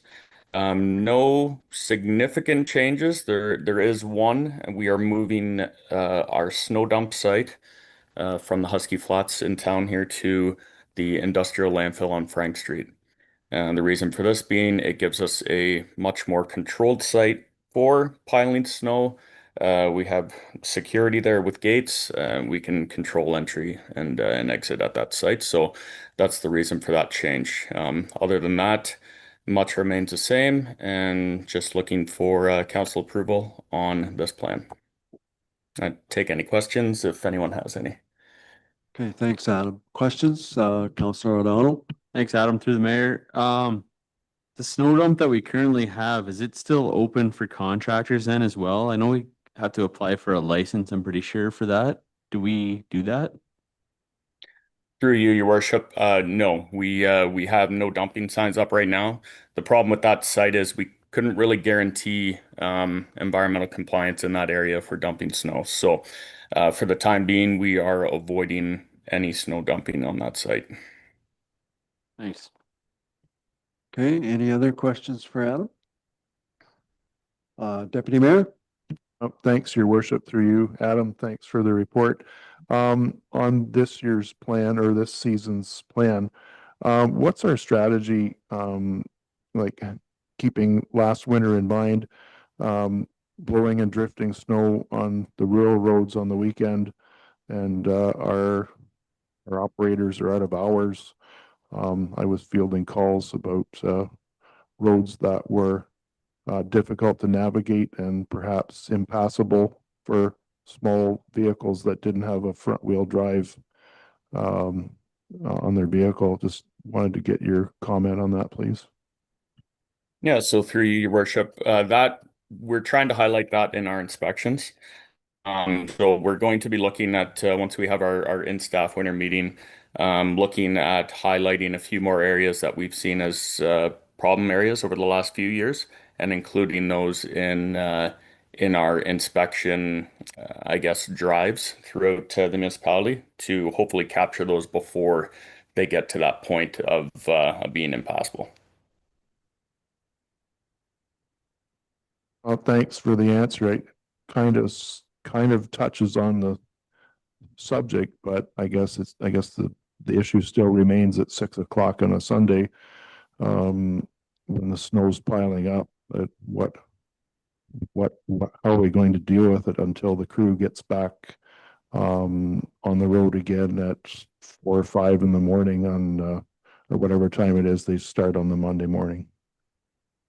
Yes, and through your worship, in that case, we would send operators out. We wouldn't just wait until necessarily a hard 4 a.m. start. That would be an overtime call out then for an operator to complete that task. But usually, something like that, we have to be made aware of it, and we do stay in contact with the OPP, who will call us with those types of concerns every now and again. And when they do, we respond accordingly. As a final question, then if I were to receive a call, then my instruction to the ratepayer would be to call the OPP. Is that correct? Through your worship, yes, that's correct, because we don't have an emergency 24-hour line at this time. Thank you. Thanks, Adam. Any other questions? Okay, seeing none, recommendation that we have here is that the Council of Municipality of West Perth approve the 2025-2026 Winter Operations Plan. Moved by Councillor Vink, seconded by Councillor Fournier. Any discussion? All those in favor? Opposed, if any? That's carried. All right, and the next one then is the Connecting Link Winter Agreement. Adam, that's yours too. Yes, thank you. Through you, your worship.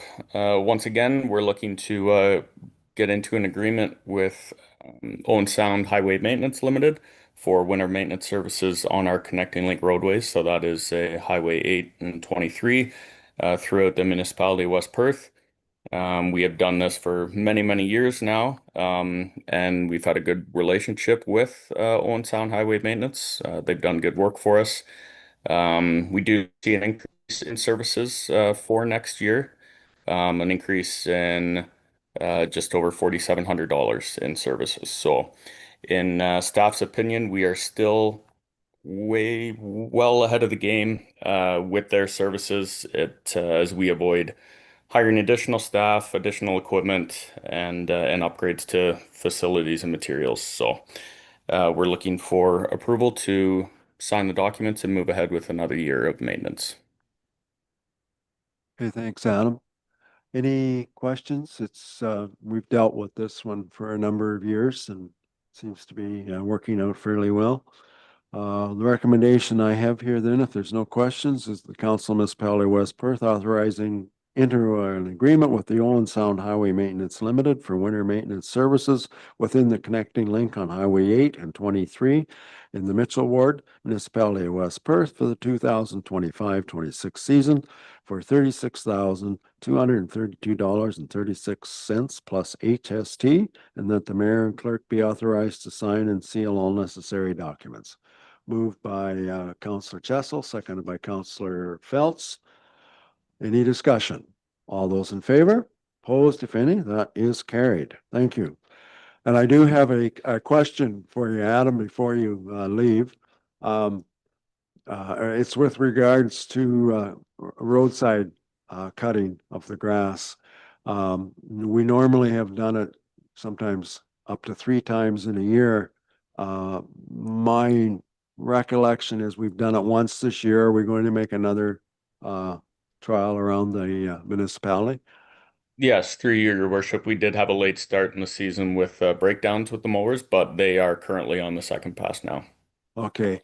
The other comment that I've had is, and I think this is something that we talked with the spray group in the spring, and maybe should be done in the spring, and I've noticed it as well. Fleabane seems to be getting away, especially on the roadsides. And I know there's lots of fleabane in fields as well, but I just mentioned it to you if there's something that we can maybe implement to help control the fleabane. Particularly, I think around bridges, it seems to get established there, and then it goes from there and along the road. So I think if we can keep it cut, that helps a certain amount, but it's also a big problem out there. So if you can look after that, Adam, that'd be great. Absolutely. Yeah, we can flag that with our spray in the spring. Sure. Okay, thank you. All right. Whoops, sorry. Through you, your worship, on the fleabane, I would caution that herbicide doesn't work on fleabane.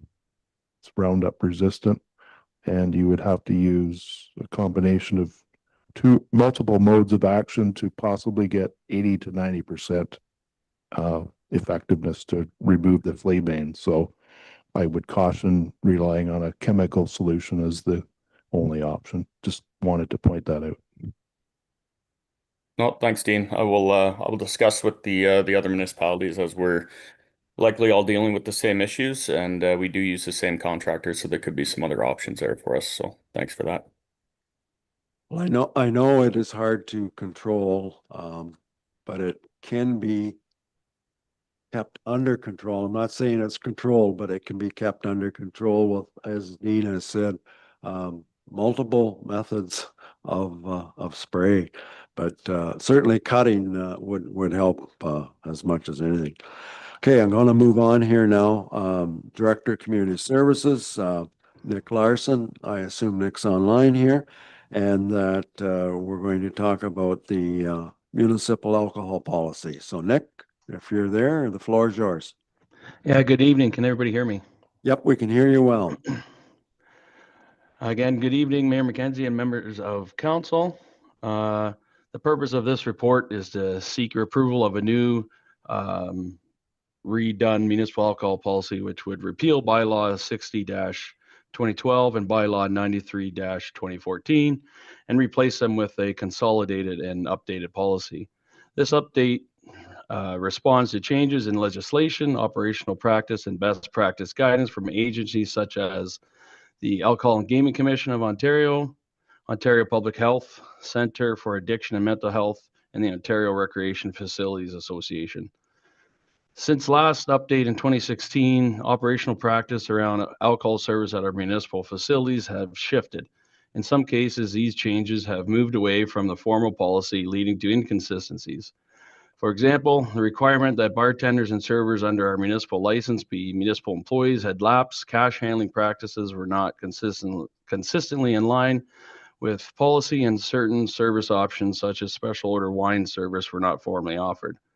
The proposed new policy addresses these gaps by combining the existing municipal alcohol policy and the liquor license service policy into a single streamlined document. This provides clarity for staff, renters, and the public, and ensures compliance with the AGCO requirements. Key changes include adding a definition section for clarity, including an updated definition of a standard drink to reflect current market realities, clarifying how alcohol service works for events under the municipal license and special occasion permits, and specifically requiring that Buck-and-Dole style events and full ice surface rentals operate under a special occasion permit, not the municipal license. Bartender requirements, return to the requirement that bartenders and servers be municipal employees, ensuring compliance with AGCO rules. This includes establishing pre-approved list of trained smart serve certified staff and clear staffing ratios for events. Outlining a clear revenue sharing model and introducing a special order bar service that allows renters to source specialty products from local breweries, distilleries, and wineries. Aligning cash handling with the municipality's policies, clarifying roles and responsibilities, defining consequences for non-compliance, and adding preventative measures such as signage and permit requirements. These changes ensure a consistent, safe, and transparent framework for alcohol service, benefiting both the municipality and our facility renters. They also position us to better manage risk and enhance the experience for event participants while maintaining compliance with regulatory requirements. The next step, should council approve this policy, will be to develop standard operating procedures to guide implementation. Staff will also establish a sustainable bartender staffing model on a cost recovery basis, ensuring the municipality can deliver these services without undue financial burden. Staff recommend council repeal the existing bylaws and approve the new municipal alcohol policy, providing a clear, modern, and sustainable approach to alcohol service at municipal facilities moving forward. This concludes my report. I'm pleased to answer any questions at this time. Okay, thanks, Nick. Questions for Nick on this alcohol policy? It is kind of like what goes around comes around, and we're almost back to where we were at an earlier time in the life of our community center. Councillor O'Donnell? Thanks, Nick. Through the mayor, how soon will this policy be in place? Because I noticed there was a section about the Hawks games, and we have an upcoming one probably Friday night that will require 2 bartenders now. And would the executive that are doing it now be considered as staff members, or is that somewhere else or somebody else that would look after that? Through you, Mayor McKenzie, we as a municipality would enter into an agreement considering your 2 members as staff, and it would just need to be a formal agreement written between both parties. Okay, thanks. Any other questions with regards to the alcohol policy? Okay, I don't see any hands going up. So the recommendation is that municipality of West Perth repeal bylaw 60, 2012, adopting a municipal alcohol policy, and bylaw 93, 2014, adopting a liquor license service policy and procedure, and that council approves corporate policy RC 004 being the municipal alcohol policy. Mover and seconder for that, please. Councillor Rose and Councillor Phelps. Any further discussion? All those in favor? Opposed, if any? That is carried. Thank you. Thanks, Nick. Thank you very much. Have a good night. Okay, brings us down to our treasurer, and we have a couple reports here by Treasurer Wendy, and the first one is the Ontario Community Infrastructure Fund allocation. So Wendy, the floor is yours. Good evening, council and council, or good evening, Walter and council members. I just got Pretty marbles. late, isn't it, Wendy? It is, definitely. So this report is for information only, is to let you know your allocation for the 2026 Ontario Community Infrastructure Fund, also known as OSIF funding. So we got the maximum allocation this year, which is nice to see. So we're getting $1,246,949. The cap was a 10% increase from last year, and again, we've hit that cap. And so we're seeing an additional $113,359. Also in the report, we talk about, so last year, the 2024, it was allocated to the Frank Street Bridge. That project came in under budget. And the funds to fund that project came from OSIF, so we have leftover funds. So for 2026, we'll have $1,763,631. And that comes from your deferred revenue from 2024 and then your 2026 allocation. And so it'll go towards either a bridge or a road. Any questions? Okay, thanks, Wendy. Questions for Wendy on that OSIP funding? Deputy Mayor? Thanks, Your Worship. Not a question, but just a comment. When looking at the mathematics, and I'd asked Wendy about that, the importance of the asset management plan and coming up with the valuations of our infrastructure is a key part of how our number is derived, how much funding we receive from the province. So I just wanted to make that comment, and maybe if Wendy had anything to add to that. Certainly, the funding formula has changed to being your replacement value on your assets. So having Brandon kind of look through our assets and pay attention to what our asset replacement is, and we saw it through our asset management plan that the replacement value practically doubled from the last time we did that. So that impacts this grant. So paying attention and I guess validating our replacement value is very important as it feeds into this grant. Thank you. Any other questions?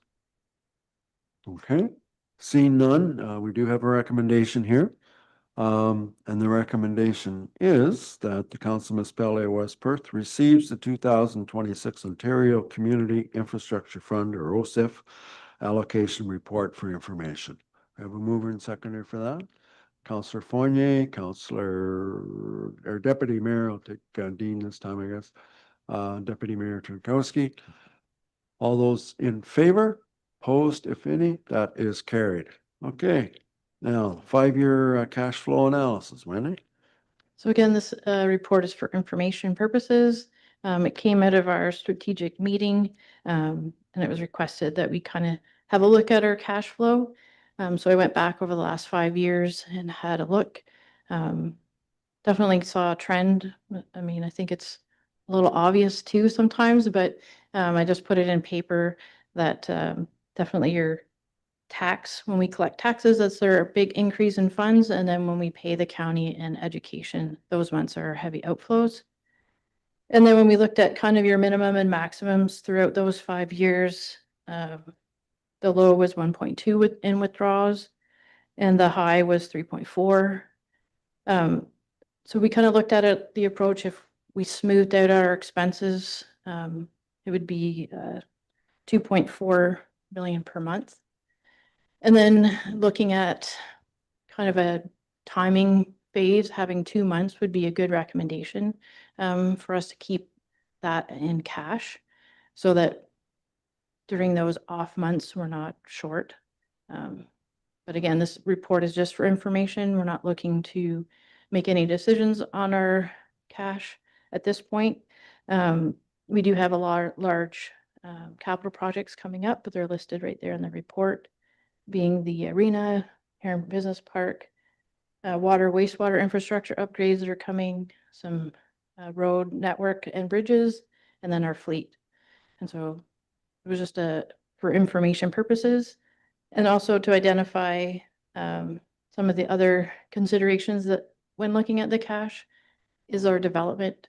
Sometimes we'll receive a large sum of money for a development, but sometimes we're putting money out with those 1-foot reserves until the other side gets purchased and developed. The other issue too is grant funding. As we seen in the last report, we had an extra $500,000. So that pushes our cash flow up until we use it for the intended purpose. And then also we have carry forward projects that need to be completed. So they will increase your cash. If there's any questions, I gladly take them. Okay, thanks, Wendy, again. Questions for Wendy on the cash flow? Okay, I don't see any hands going up. The recommendation we have here is that the Council of Municipality of West Perth receives the 5-year cash flow analysis 2020 to 2024 report for information. Moved by Councillor Harold, seconded by Councillor Rose. Any discussion? All those in favor? Opposed, if any? That's carried. Thank you, Wendy. And now we're to the clerk's department. We're working our way through here. First is the review and update of the advisory committee structure. So. Well, thank you, Your Worship, and through you. This report presents the outcome of a review of our existing advisory committee structure.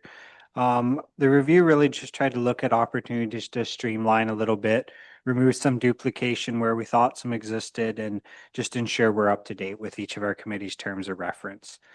So what's before council tonight is a proposed new structure that simplifies a few of our committee numbers, refocuses some mandates to areas where we hope public input will have the greatest impact. Really 3 main updates with this. Most significantly probably being the creation of a new community services advisory committee. And we'd have restructuring the municipal heritage and culture committee with a focus on municipal heritage advisory committee, and then restructuring our environment, forestry and trails committee into an environment sustainability committee. So I'll very high level go over each one of those. So Community Service Advisory Committee, it's meant to bring together a few existing recreation groups we've got out there right now. Alma Logan Park Committee being one, Fullerton Area Conservation Committee being another. We would also propose that it would take on the responsibility for trails that were previously under the Environment, Forestry and Trails Committee. That just aligns a little bit more closely with the work of the Community Services Department and the Trails Master Plan there, which is really for Nick and Nick's team to own. Membership is proposed to include 5 citizen members, 2 members of council, and the mayor as an ex officio. On the Municipal Heritage Advisory side, so we currently have a Heritage and Culture Committee, and we want to refocus it on its statutory role under the Ontario Heritage Act. So the Heritage Act requires that each municipality have a Heritage Advisory Committee. So by structuring it this way, we'd be more clearly filling that mandate. Obviously means a bit more emphasis on heritage buildings, conservation districts, and related planning matters. So again, this is really just bringing us in line with legislation and being consistent with how we handle those responsibilities. When I say consistent with how some other municipalities do it. Then lastly, the Environmental and Sustainability Committee. This is really trying to take that existing Environment, Forestry, and Trails Committee and evolve it a little bit. Like I said, the trails portion moves under community services. And then this broadens the mandate to include environmental stewardship, forestry, wetlands, and some rural sustainability issues. The goal is trying to get to a place where we're sort of looking at the natural side of things and rural community priorities. Something I reached out to some of our partners at the county, to our stewardship coordinator there, to just try to get an understanding of the work they do and how this committee might be able to evolve into a sort of rural sustainability type focus, which is something we're seeing municipalities foray into a little bit from an advisory committee standpoint. So that's some of where the idea is coming from. Membership would remain at 7 again with that mix of citizen and council appointments. And we would look for a preference for 3 members from rural wards if this new committee were to go ahead. And I guess just a really brief note lastly, this report would also accomplish the formal disbandment of the Mitchell 150 committee, which, as we all know, was successful, did their work, and is all wrapped up. So I think I'll just leave it there. If there's questions from council, happy to dive into anything.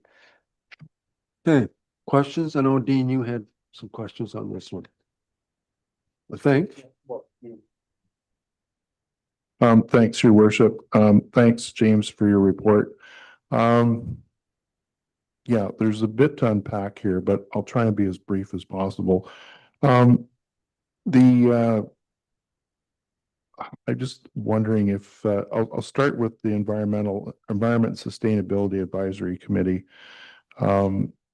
Have we consulted with any of the agricultural community? I know you mentioned in your report, James, you've reached to the county staff, but at the local level, have we consulted with any of the agricultural community on this proposed change? No, not at this time. That's certainly something we could take back and have that further conversation, but I've not reached out to the Ag Federation or any other local groups under that lens. Okay, yeah, thank you, because I want to use North Perth as an example. They have an agricultural committee or working group, but it's strictly agricultural focused or rural focused. And my concern is that blending the 2 groups together and having 7 members and only 3 from the rural community, there's the potential for a 4-3 vote, a split between the rural and the rest of the group. And that could become problematic on an important issue. And I would recommend that we maybe defer this one for a bit more thought and reflection and input from the local rural community on this before we move ahead with it. That would be my initial reaction.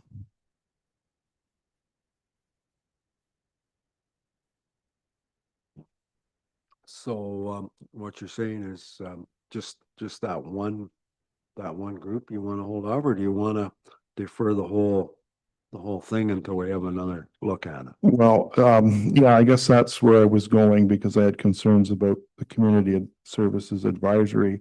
Like I realize we've discussed this in bits and pieces as a council and staff on previous opportunities, but just wanting to, I just would feel more comfortable if we had more time to digest it as a council and do some more background work with the community to make sure we're hitting the right notes here. Any other comments? Alex, go ahead. Counselor Foster. With the Logan Arena Committee, do we have any obligations to North Perth involved with it at all? At this time, that committee's dormant. Okay. It does not. I just didn't know if there was any written obligations around it, and that's why it existed or not.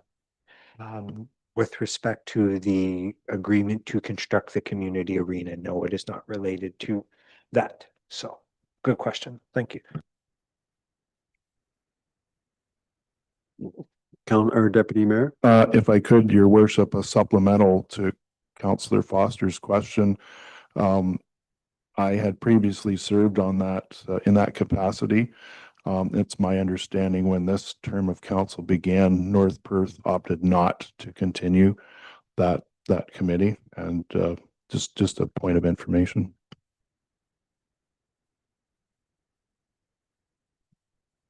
Anybody else? So, just trying to see where you want to go here with this resolution. Like we can defer it and come back with some minor tweaks. Like it sounds like maybe the makeup on the number of members, and that would be easily adjusted. Add one, take one away, whatever. What's your wishes? If just a suggestion, we could amend the terms of reference now at council's direction and make it 4 instead of 3 for rural. And then I think to the point, Deputy Mayor's making more of the public engagement standpoint for the committee, it could be something that, as these things are identified for the purpose of it, are laid out in master plans and our strategic plan, it could be something for that committee. One of their first tasks are to go and do that engagement work. But it's just an option. What's your wishes? Steve? I don't think we're ready yet, so why don't we just defer it until we get the rest of that information? We'll just do the whole package when it's ready. All right, that's your wishes. So, I think, yeah, just, do you want a motion that we refer to that or direction? Motion that we refer, 7.8.1 back to staff for a quick review and then come back here again. So Steve, you want to move that? Got a seconder for that? Deputy Mayor? Discussion? Nicholas, go ahead. And then maybe council could give a little bit more feedback over the next number of weeks before bringing back that if we need some changes, let's make some sustained feedback to staff so that they can. No. Make some changes. Good point. Anybody else? Okay, so all those in favor of deferring this for until staff comes back with some recommendations, all those in favor? Opposed, if any? That's carried. Okay, the next one is the Community Improvement Plan Implementation Committee. James?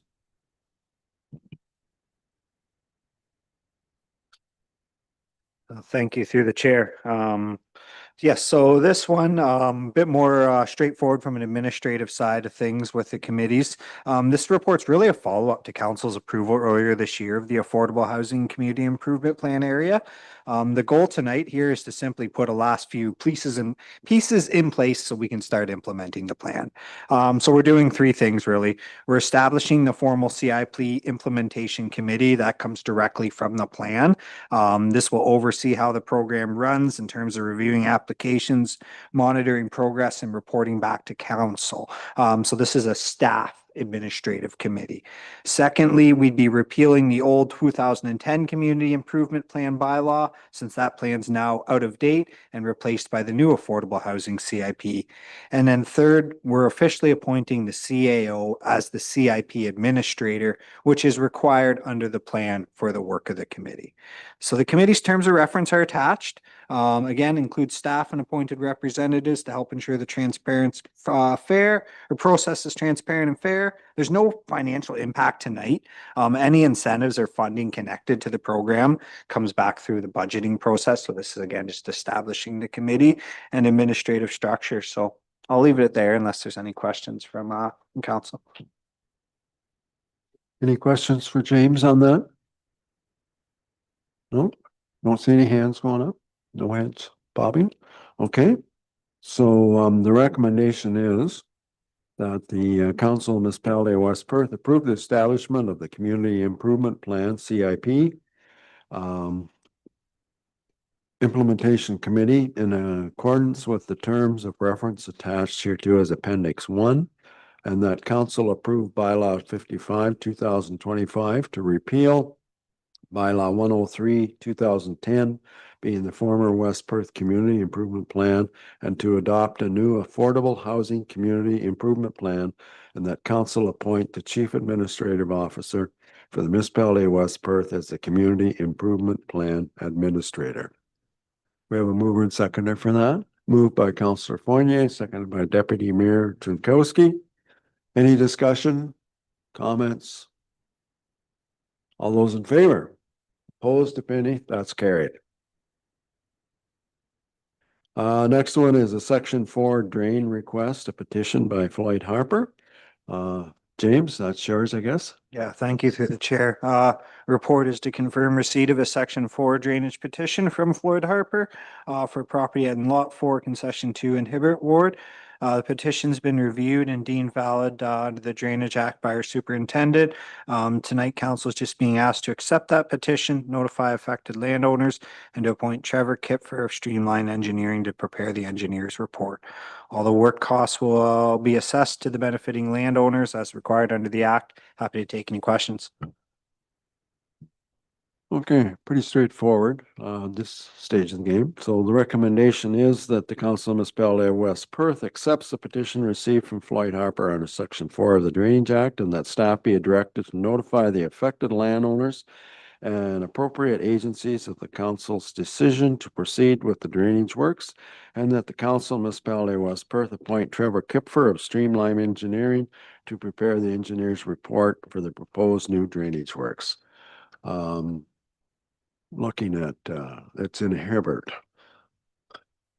Moved by Councillor Fournier and seconded by Councillor Vink. All those in favor? Opposed, if any? That's carried. Thank you.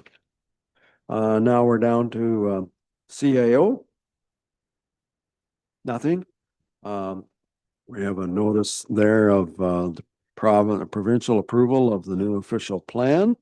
Also, notice of Ministry of Business Service, Delivery and Procurement about Service Ontario moving down the road a little bit.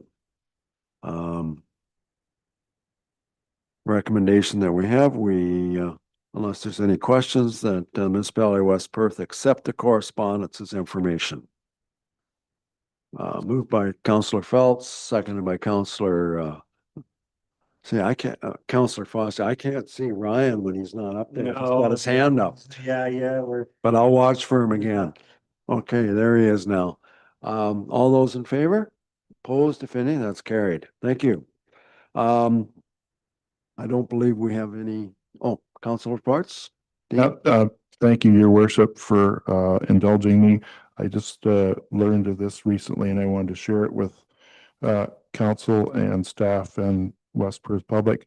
Just wanted to make a note of the passing of Diane Hahn, resident of Moncton. And reason I bring that forward is Diane was very much engaged in community service. The Moncton Arena comes to mind back in the day. She was, I believe, instrumental in what was called the Girls Club. Good ideas require lady support, plus a multitude of other worthy community-based efforts in Moncton and West Perth, and also serving what is now North Perth. So I just wanted to make that note of her passing and her contribution to both West Perth and North Perth as well. Thank you. Hey, thanks, Dean, for making us aware. I don't believe we have any council reports. Councillor Foster? I was wondering if we could have a few minute recess. We're getting pretty close to the end here. Can you hang on for a couple more motions? And then we'll take a 5-minute break before we go into closed session. And I was trying to push this through because we have some county people that are here for the closed session. So I was trying to ram this through as best as I could. So if that is okay, we've got 3 bylaws here, if I can keep going. Bylaw 39, drainage works in the municipality of West Perth, the Branch C improvement of the 12 concession municipal drain. Bylaw 55 is adopt the Affordable Housing Community Improvement Plan, and also repeal bylaw 103. And then bylaw 56, being a bylaw to provide for the partial abandonment of the Harper Municipal Drainage Works, which has nothing to do with the request from Floyd Harper. It's just coincidence that they're both the same name here tonight. So those are the 3 bylaws. The recommendation that we have is that the Council of Municipality of West Perth give first and second reading to bylaw 55, 56, this 6th day of October. So we're doing 55 and 56. Okay, yep. Mover and seconder for that. Moved by Councillor Felt, second by Councillor Rose. All those in favor? Opposed, if any, that's carried. And then the final one that the Council Municipality give third and final reading to bylaw 39, 55, 56, the 6th day of October. Mover and seconder for third and final reading. Councillor O'Donnell, Councillor Foster, all those in favor? Opposed, if any, that's carried.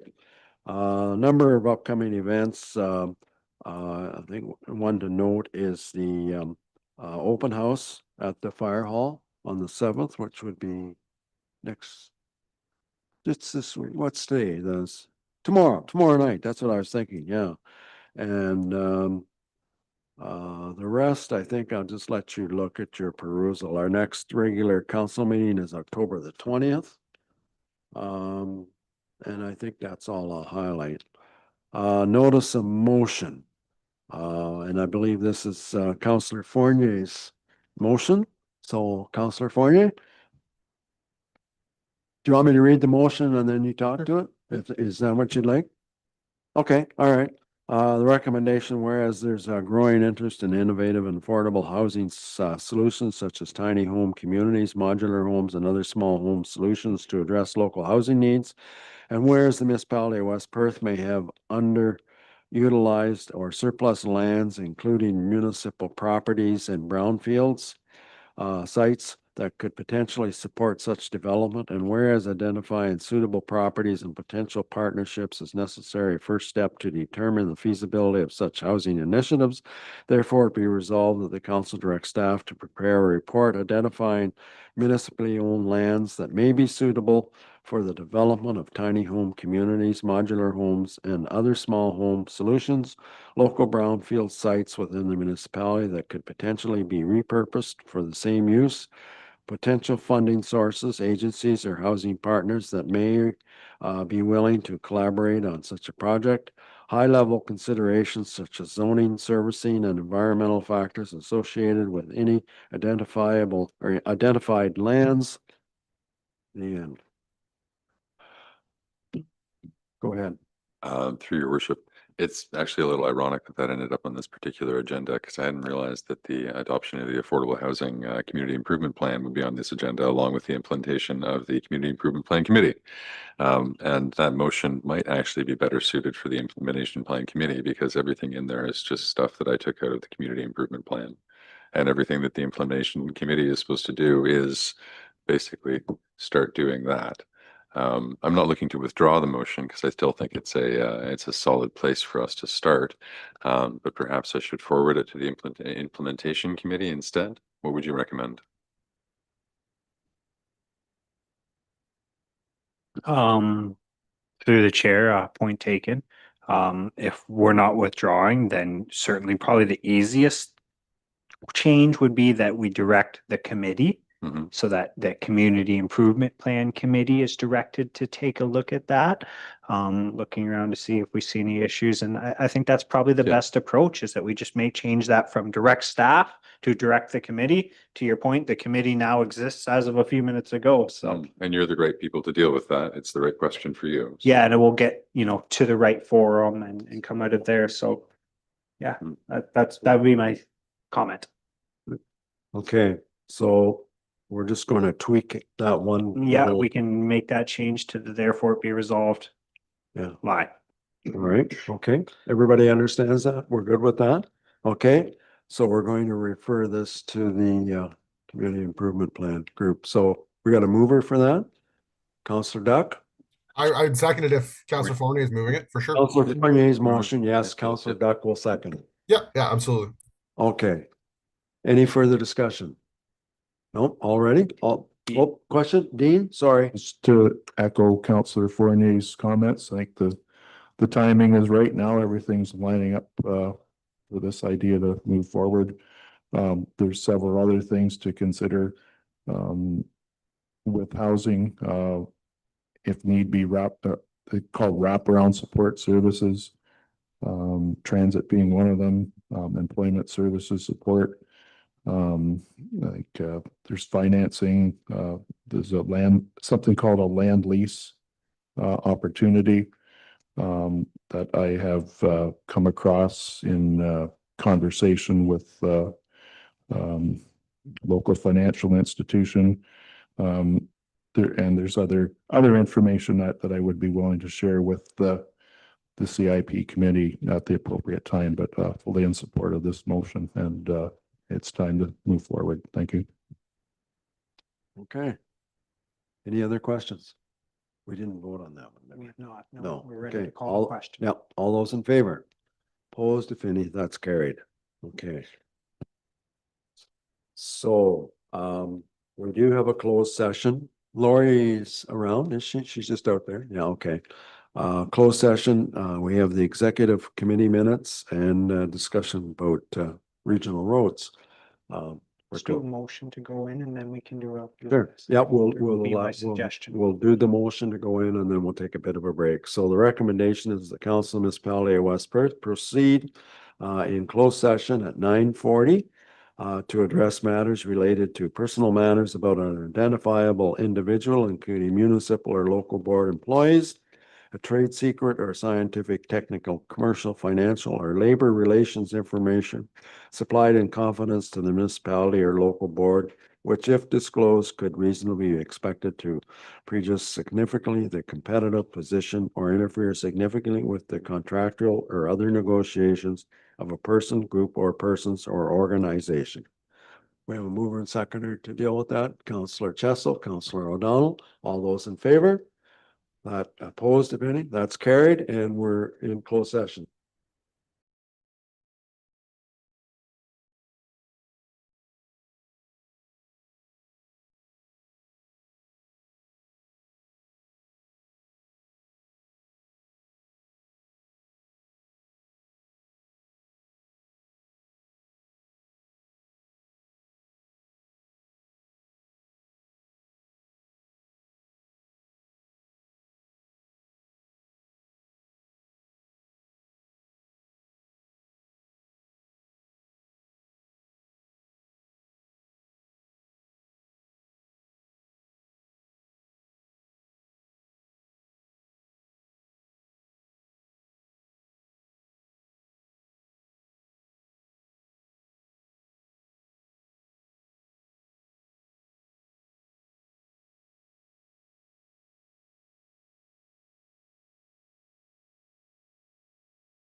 Okay, we had a closed session to deal with executive minutes and matters pertaining to the executive, as well as an update on county regional roads. Brings us to the end of our meeting, as far as I know. Confirmatory bylaw. Bylaw 57, being a bylaw to confirm the proceedings of the Council of Corporation of the Municipality of West Perth, be read a first and second time the 6th day of October. We got a mover and seconder for that. Councillor Rose, Councillor Foster, all those in favor, opposed, if any, that's carried. And bylaw 57, being a bylaw to confirm the proceedings of the Council of the Municipality of West Perth, be read a third time and finally passed. Moved by Councillor Phelps, seconded by Councillor O'Donnell. All those in favor? Opposed, if any, that's carried. I can't see Ryan over here again. He won't be there. Oh, he's not there now? Oh, okay, all right. Just cognizant of my surroundings. Okay, the motion that we've been waiting for here for the night, that the Council of Municipality of West Perth adjourn at 10:31 PM. Moved by Councillor Harold, seconded by Deputy Mayor. All those in favor? Opposed, if any? That is carried and we are adjourned.